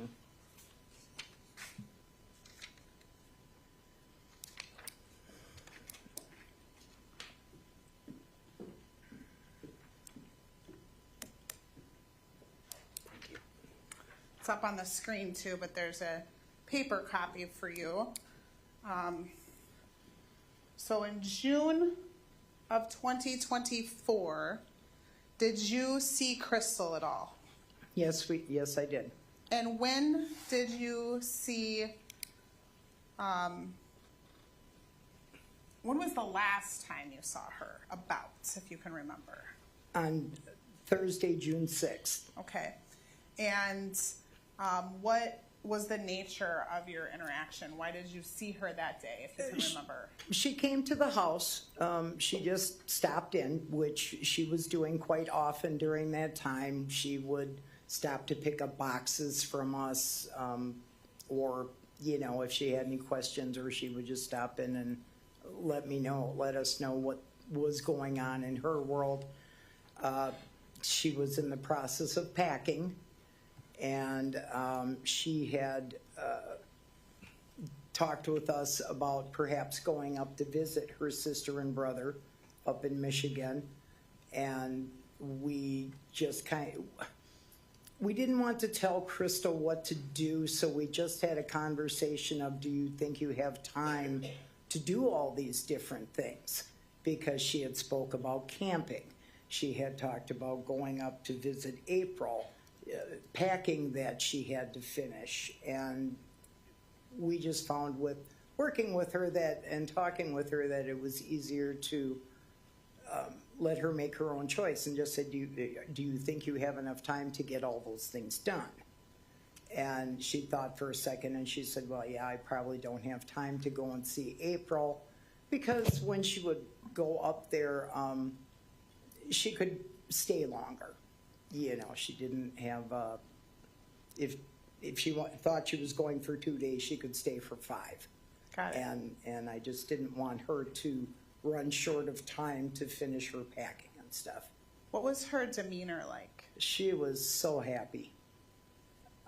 Dale and I actually talked after she left, because prior to that, from Christmas until that day, she was scared. She was concerned.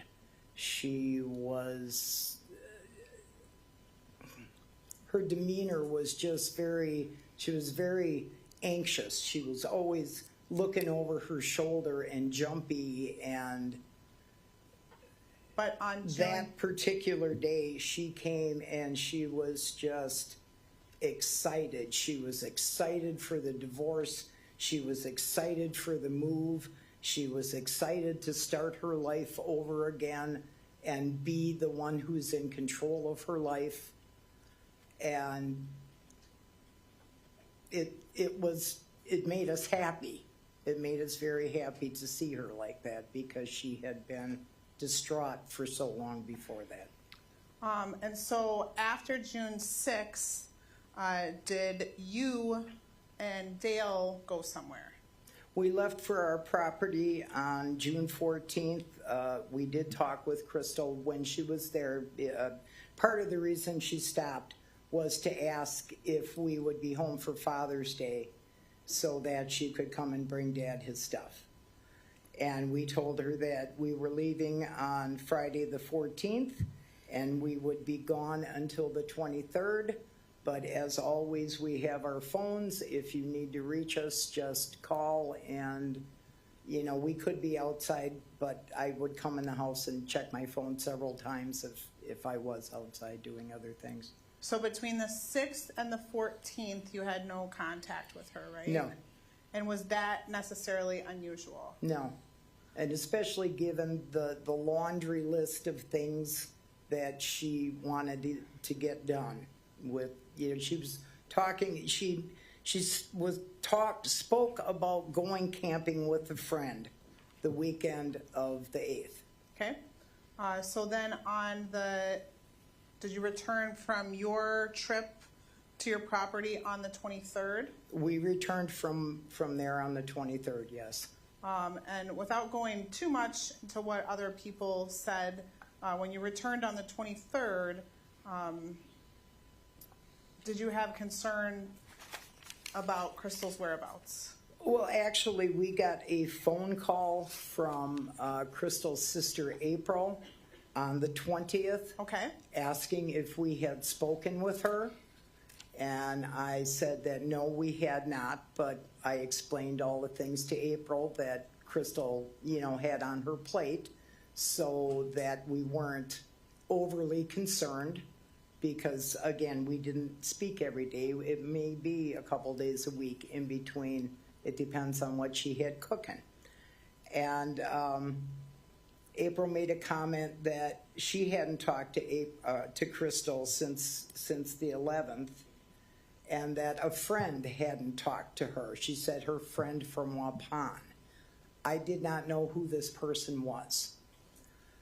And so I just instructed her to keep trying to get a hold of her and that we would try and get a hold of her. And we would be returning on the 23rd. We had our father-in-law along with us on that trip. So we dropped him off in Watertown, where he resides. And then we came back into Kleiman and stopped at her house. I stayed in the car. I do not have a great relationship with Brenda, and it just keeps it easier if I just stay out. So Dale went in the house and spoke with Brenda, and she told him... Objection here. No, sorry. And he went in the house and spoke with her. Then he came outside of the house and looked into the garage, and Crystal's vehicle was in the garage. And then he got in the car and he told me what Brenda had told him, and we went home to Juneau. When we got home, I called April and I said, have you got a hold of her yet? And she said no. And again, she repeated that, not even her friend from Waupun has talked to her. And I just asked, who is this friend? I don't know who you're talking about. And then she said, Robin. And as soon as she said that name, my heart fell into my stomach. Because I knew something was wrong. Because I knew she talked to Robin every day. And so what did you do next then? So I hung up on April. I'm like, I gotta go. I gotta call the police. Something is very, very wrong. And I called 911 and I spoke to the gal who answered the phone and I explained the situation and hung up with her. And shortly thereafter, I got a phone call from an officer and I explained the situation to him and gave him, the information of people and such, and he went to do his investigation, and he called later on that night and said that he didn't feel he could put her down as a missing person due to statements that were made by Brenda and by Zach Rasch. And I pretty much flipped out on the officer because there were just many reasons. There were many instances of things to cause me concern, and I impressed on him that I needed him to do his due diligence and check records and things, and because I couldn't accept that he couldn't even put her down as a missing person. And then the phone call ended with him, and I pretty much had most of a sleepless night. And early in the morning, I believe somewhere around 7 a.m., I received a phone call from him, again, saying that he had done his due diligence, and that the things that he discovered were basically above his pay grade, and that everything, he had spoken to his sergeant, he called his sergeant, he told me at like 4 in the morning, and they decided to turn it all over to the detectives and that a detective would be contacting us after that point. Okay. And then detectives did contact you? Yes, and then correct? detectives contacted us later that morning.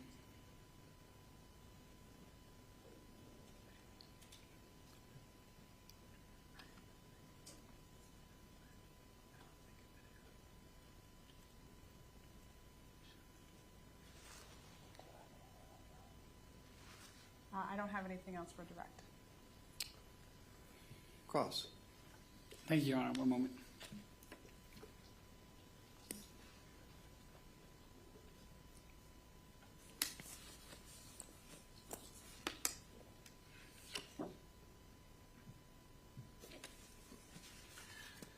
Good afternoon, ma'am.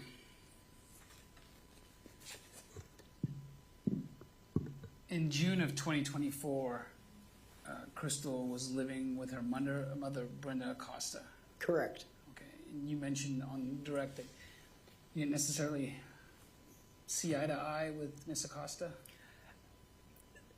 No, I did not, and these things actually go back to way back in the very beginning. Brenda Acosta moved away from the children, and prior to that occurring, there were just a lot of instances of things that occurred with the kids and their care or lack of care, etc., when they were in her custody, etc., that we just didn't see eye to eye understand. on things. But simply put, you didn't see eye to eye. I'm Yeah, not we asking- didn't see eye to eye. Okay, and you weren't particularly happy about her coming into Crystal's life. No, I wouldn't say I wasn't happy about it. I actually didn't know about it until, she had been there I can't say that either. Well, let me just be more specific. Well, Brenda Acosta just kind of moved to Wisconsin. yeah, in like- she came for a Well, visit let me- and never let me- left. I know. Let me just finish my question. I'm sorry. And I guess you kind of answered it. She just came unexpectedly, correct? Yes, All right. that's my understanding. And this is Brenda's biological mother? Excuse me. I'm sorry. Crystal's biological mother, yes. Okay. And was that difficult for Crystal to handle, to navigate that situation with? Yes. Okay. And there was also, so she was living with her for like 3 years, is that correct? Somewhere in that time frame, I believe. All right. And I mean, at some point, Crystal tried to lock her mother out of her home on Main Street. Yes. And Crystal was informed that, I think by you, maybe, or your husband, that she needed to go through the eviction process. Correct. All right. So at least there was some, and that tension was existing in June of 2024 between her and her mother. Yeah, well, yes, there was tension between the two of them, yes. So that was a stressor on Crystal. A slight stressor. Okay. You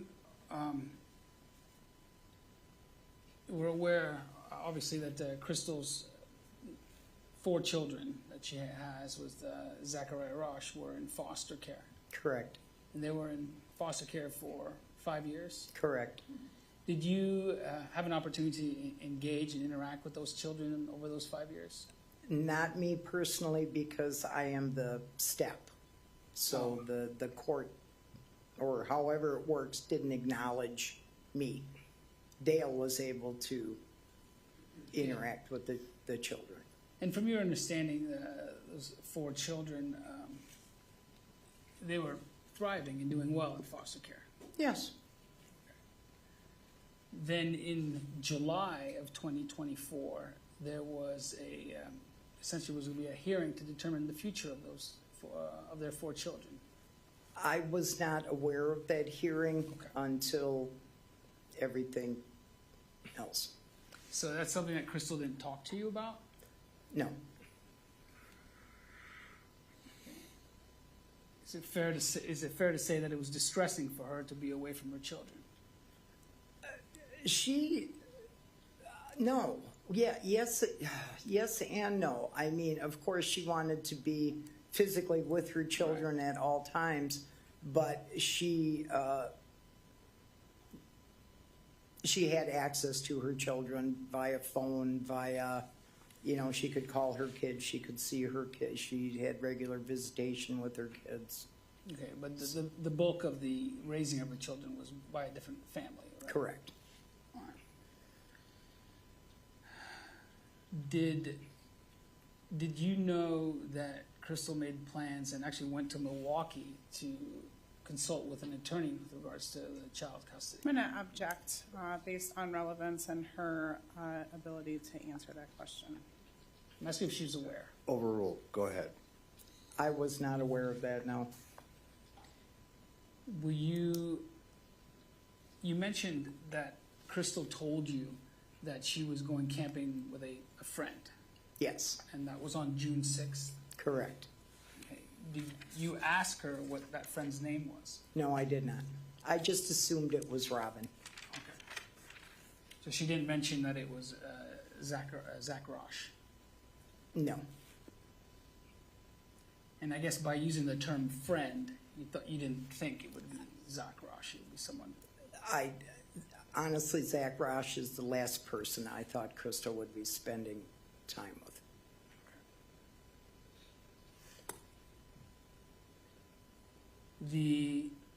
But you've learned through the course of this case that she had, in fact, spent time with Zach Rasch.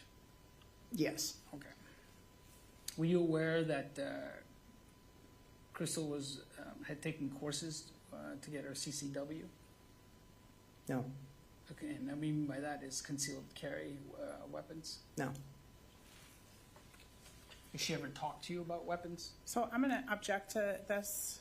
I do not believe that there's any evidence that she actually partook in those classes. Overruled.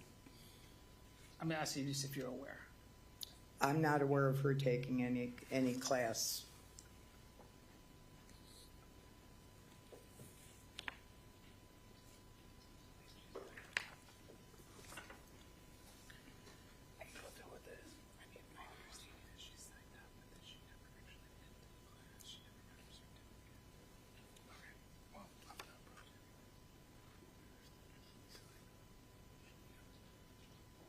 I mean, you can, that's fine.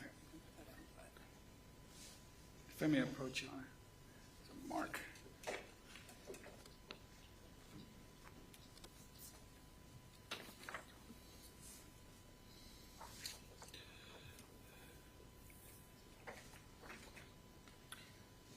I'm going to approach and hand you what's been marked as Exhibit 4. Sure. Have you seen that document before? No, Okay, thank you.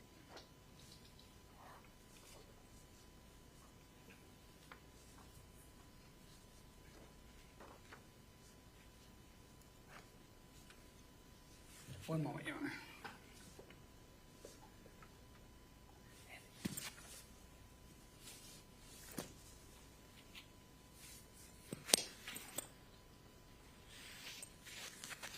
Okay, thank you. Nothing further. Go ma'am, ahead. are you a gun owner? yes, I am. And is your husband Dale a gun owner? Correct. And did you try to teach your children about firearms? Yes, we taught our children firearm safety, etc. We offered to teach them to hunt, to join the family, because we are hunters. Did Crystal ever want to go shooting with the family? No, And why not? Crystal was terrified of guns from the time she was small. When we would go to the range, you take your kids along, they go stand over there and sit down and behave themselves. But when we were out on our property and with targets set up and such, as soon as a shot would ring out, she would grab her ears and drop, cower and start to cry. She was not a weapon person. Did you ever see her handle a firearm as an adult? Never. Did you ever hear her talk about firearms as an adult? I spoke with her about firearms in probably, I want to say it would be in April or May at the latest, early May.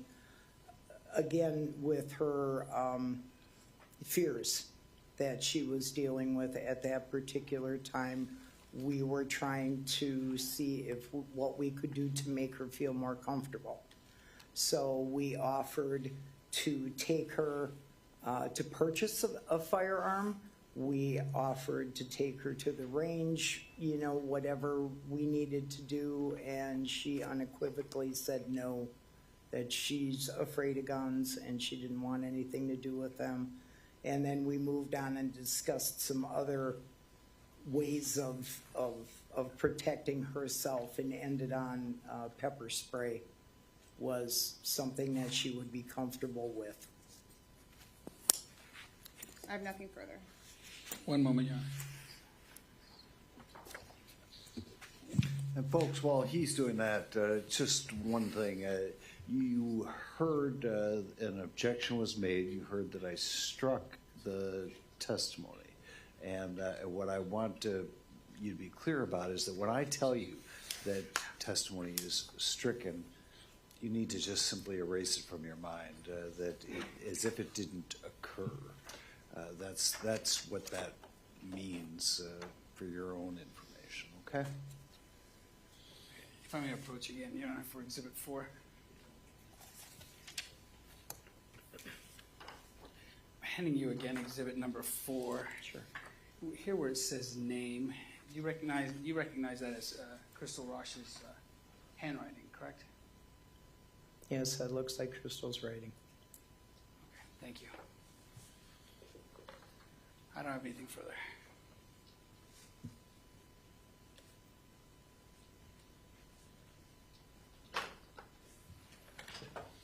All right, you can sit down. Thank you.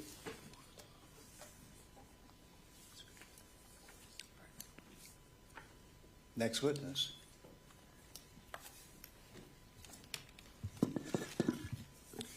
State calls Heather Doherty.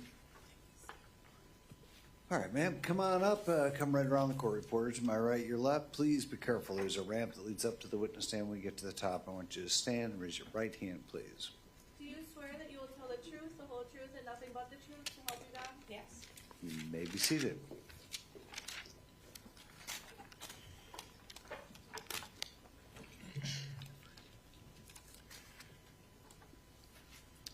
Please proceed. Good afternoon. Could you please state and spell your name for the record? Heather Doherty, HeatherDoherty. And were you a foster parent for Crystal and Zachary Rasch's children? Yes. And how long have you done that? November 6, 2019.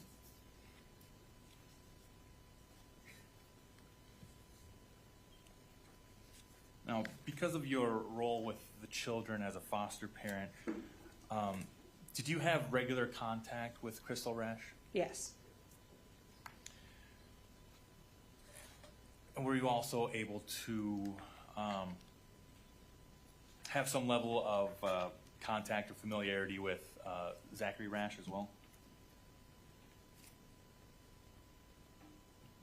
A little bit. Would you say to a lesser degree than you had with Crystal? Absolutely. Now, were you aware that there were termination of parental rights proceedings involving both Crystal and Zach? Yes. And were those proceedings separate from each other? Yes.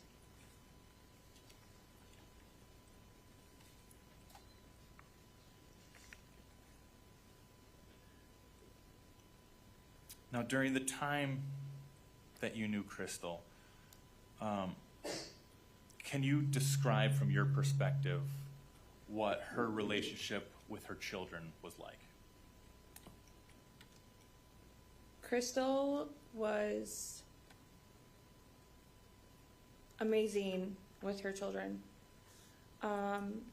She was lower functioning, so she needed extra guidance and support along the way. But she loved her children very much. And did you have all 4 of Crystal's children that she had with Zach? Yes.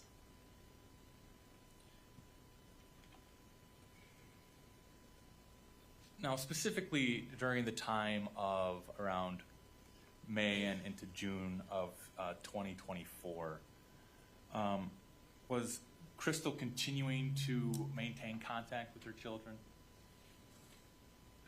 Yes. And in what ways? In what ways did she do that? Regular phone calls, and she had visits every Monday. And for the most part, was Crystal continuing to maintain those visits? Yes. And you said that the visits were regular, as in every week. Yes. Did there come a pattern where the visits were set for a certain day of the week? I'm sorry? Did there develop a pattern where the visitation was generally scheduled for a certain day each week? They're every Monday. Is that what you're asking? Right. Okay. Yes. And what was the process concerning those Monday visits? They were supervised visits at the county building, so Crystal had to check in with the supervisor on Friday to verify that there was going to be a visit the following Monday.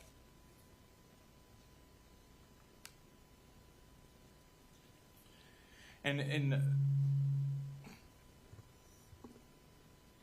in those weeks in May and into June, you mentioned there was an active termination of parental rights proceedings, but was Crystal continuing to make progress towards maintaining contact with her kids, from your perspective? Yes. Crystal believed that she was hoping that once Zach's rights were terminated, she would get the kids back. And she was making plans on, if that didn't happen, what our relationship would look like and what her relationship would look like with the children after adoption. So to your knowledge, was Crystal aware that adoption was a possibility? Absolutely. And that it would be possible that you specifically would adopt the children? Yes. And was it your understanding that even if you were to adopt the children, could that be described as what's referred to as like an open adoption? I'm not sure if it would be considered open adoption, but I made it very clear to Crystal that I knew the importance of their relationship, and as long as it remained healthy and safe, that she would be able to continue to be a part of their lives. Had anything from your knowledge happened in early June or in May of 2024 that would have affected Crystal's ability to see her children?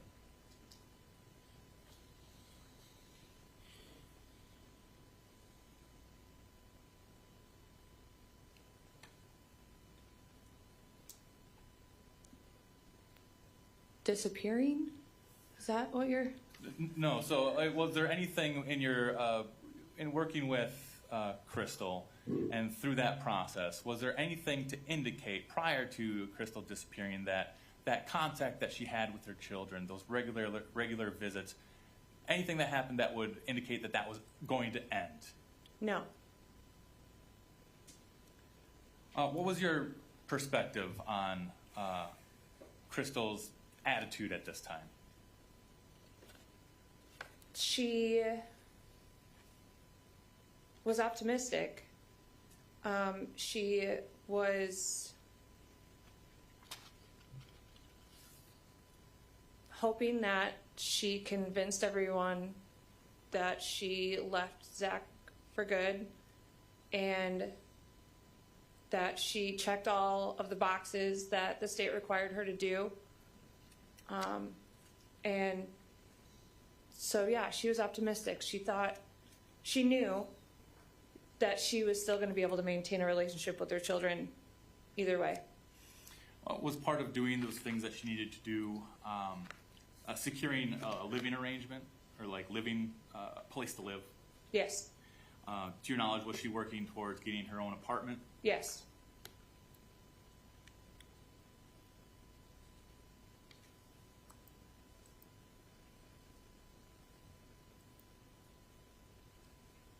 So before June of 2024, generally speaking, how often did you and Crystal communicate? I would say 2 to 3 times a week. And sometimes that was a 2-minute conversation, and sometimes that was a 20-message text thread. And so that contact was primarily through phone or texting? Yes. And then, yeah, phone and texting. So I want to direct your attention to June 10th of 2024. Was that the day before you were scheduled to have a visit? No, June 10th, she was supposed to have a visit. And did you receive a communication concerning that visit on that day? Yes. And what was the general nature of that message? Crystal had texted me saying that she had strep throat and that she did not want to get the kids sick and that she would be canceling the visit. And that visit was supposed to have occurred on June 10th? Yes. What did you do after receiving that message? I said, okay, I hope you feel better. And then I sent her a couple pictures of her son's kindergarten graduation. Did you ever receive any response to those messages or those pictures? No, which is very unlike her. Usually when I send a picture of her kid, she follows back with a thank you and 5 or 6 text messages asking about more details about her kid and what they were doing and when it was and if they had fun. And so it was very odd that she did not respond after that. And after that June 10th after that June 10th text, did you ever receive any message or contact from Crystal? No, I did not.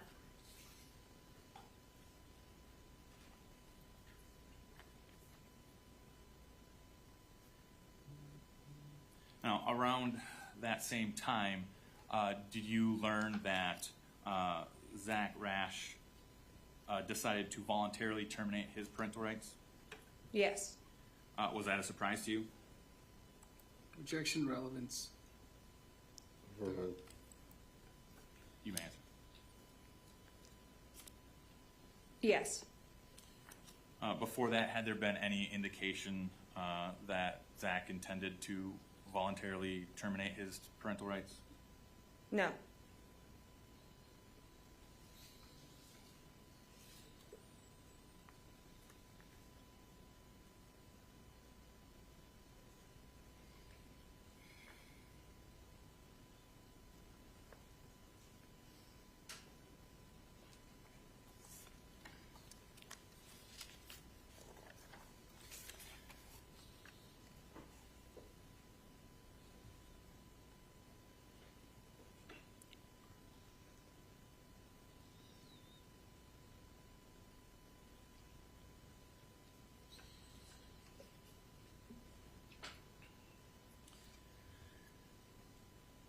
So from your perspective, before communication stopped in June, was Crystal still engaged in maintaining a relationship with her children?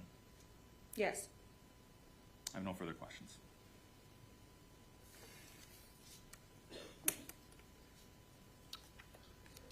Cross. Yeah, thank you, Your Honor. Good afternoon. You were mentioned that Crystal Rasch had supervised visits with her children at the county building. Yes. Okay. Did she ever have unsupervised visits with her children? No. And this is for the entire 5 years that you've been a foster parent to her children? She's never had an unsupervised visit? No, I think they came to a concert one time, and there wasn't anyone there to supervise, but I was there. And you mentioned that you sent pictures of her son's kindergarten graduation. Yes. Is that something that she could have attended?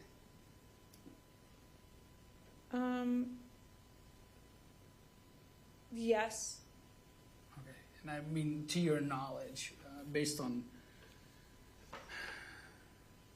the ongoing legal issues with her children, there was nothing preventing her from going to her child's kindergarten graduation, was there? Transportation? Okay. Like I say, there's nothing legally preventing her. No. Okay. You're aware Crystal had a vehicle, correct? It depended on how often it was working.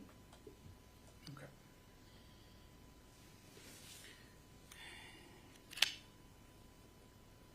And so you've, it's been 5 years, and the children are, is it Bryson? The names of the children, Bryson, is that one of the names?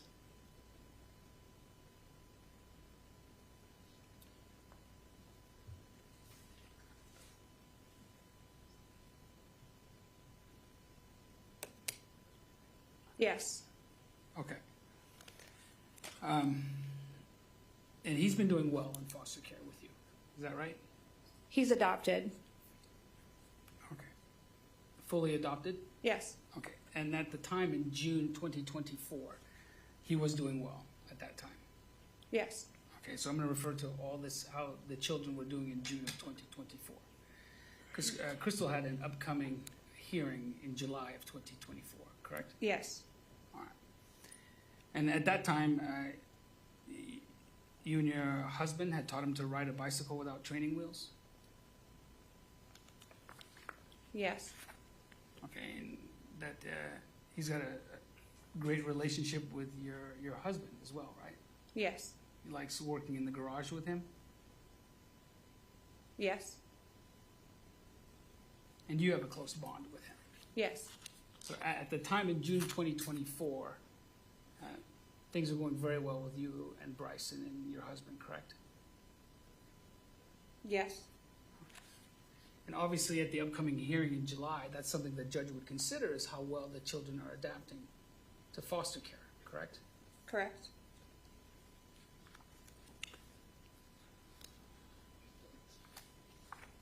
And then there's another child, I'll just give the year of birth is 2013. And would it fair to say that she continues to love to be the center of attention? Yes. Okay, and she was taking clarinet lessons in the summer? Yes. And she expressed to you that she would like to be adopted by you and Tyler. If that was her only choice, yes. No, I'm just, is that a fair statement? No.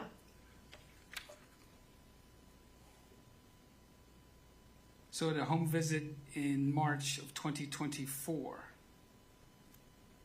you would disagree with the statement JoJo expressed to the CCR worker that she would like to be adopted by Heather and Tyler. Is that a correct statement? JoJo would like to stay with us, but her mother is her mother. I understand. She doesn't know at that age what her options are and what her options are not. Okay, but it's fair to say that things are going well with JoJo and you and Tyler in June of 2024. It is fair to say that things are going great with my entire family, correct? Okay. And again, these are things that the judge would consider at that permanency hearing in July. Correct.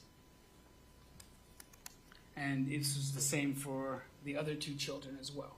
Correct. Is that they were adapting well to living with you and your foster care with you and your husband, correct? Correct.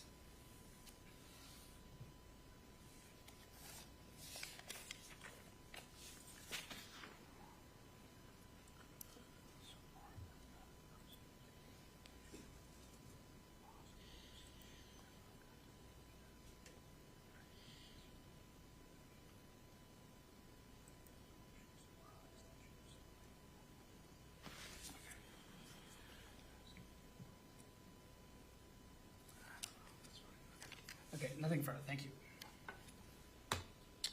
All right. A few more questions? Just a few more. Go ahead.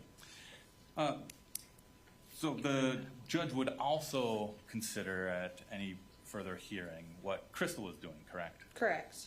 And Crystal was continuing to make efforts and work towards reunification with her children, correct? Correct.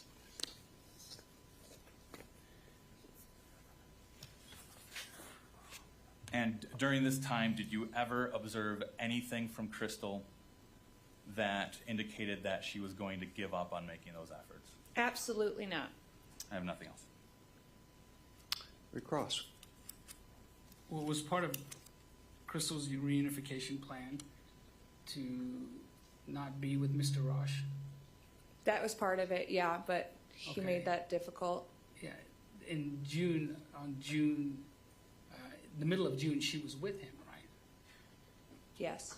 Did she tell you that? No. You can tell Okay. when she's with them and when she wasn't. Her demeanor changed. Okay. Thank you. Nothing further. All right, you can step down.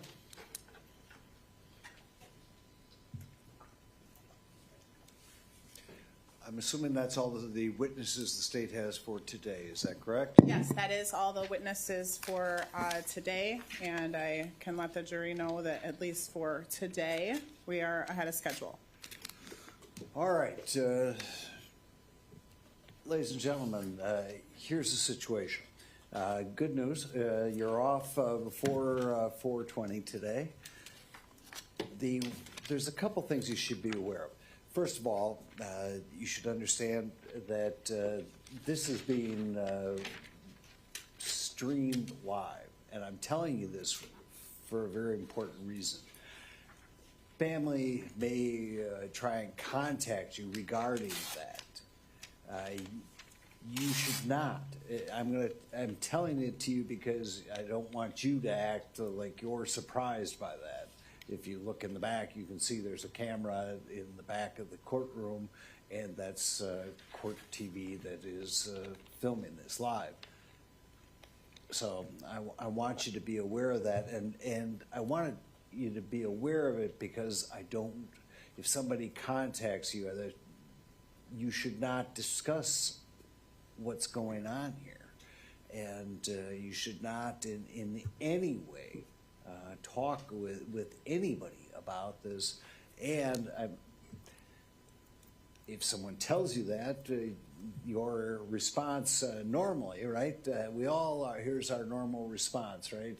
You immediately, somebody says something to you, and you Google it, or you try and search it out using one of the various social media apps. Don't do that. You are not to do that. Remember, I told you earlier, you are not to seek information about this trial. And I would ask that you are very vigilant about that. And I trust that you are going to keep that responsibility, keep the responsibility not to discuss the case. And certainly you can, if you get home and your husband, wife, girlfriend, boyfriend says, "Where were you? Obviously you're in court today. Obviously you're in the middle of a trial. Obviously you got selected for jury duty." But that's the end of the discussion. I mean, they obviously, and you're coming back tomorrow, and the next day, and the next day, and the next day. So you can obviously tell them your whereabouts, but that's the end of the discussion. And please, please, please be respectful. Don't go and look at anything about this trial on any media, radio, television, or the internet. All right. So that's the rule for today. Now, tell me about you folks tomorrow. Can we start at 8:30? Is that doable? Is there? I don't even know if kids are still in school, but anybody have kids they have to drop off? Any concern about getting here at 8:30? All right, everybody's nodding no, there is no concerns. And for your own edification, the order of the court for this trial specifically says that, your image will not be displayed, period. And that's why you noted that they were not filming during jury selection. So, as I said, you need to be aware of that, but just be aware of it and please don't do anything with it. So, we'll see you tomorrow, 8:30. Bailiffs will give you some information about coming and going.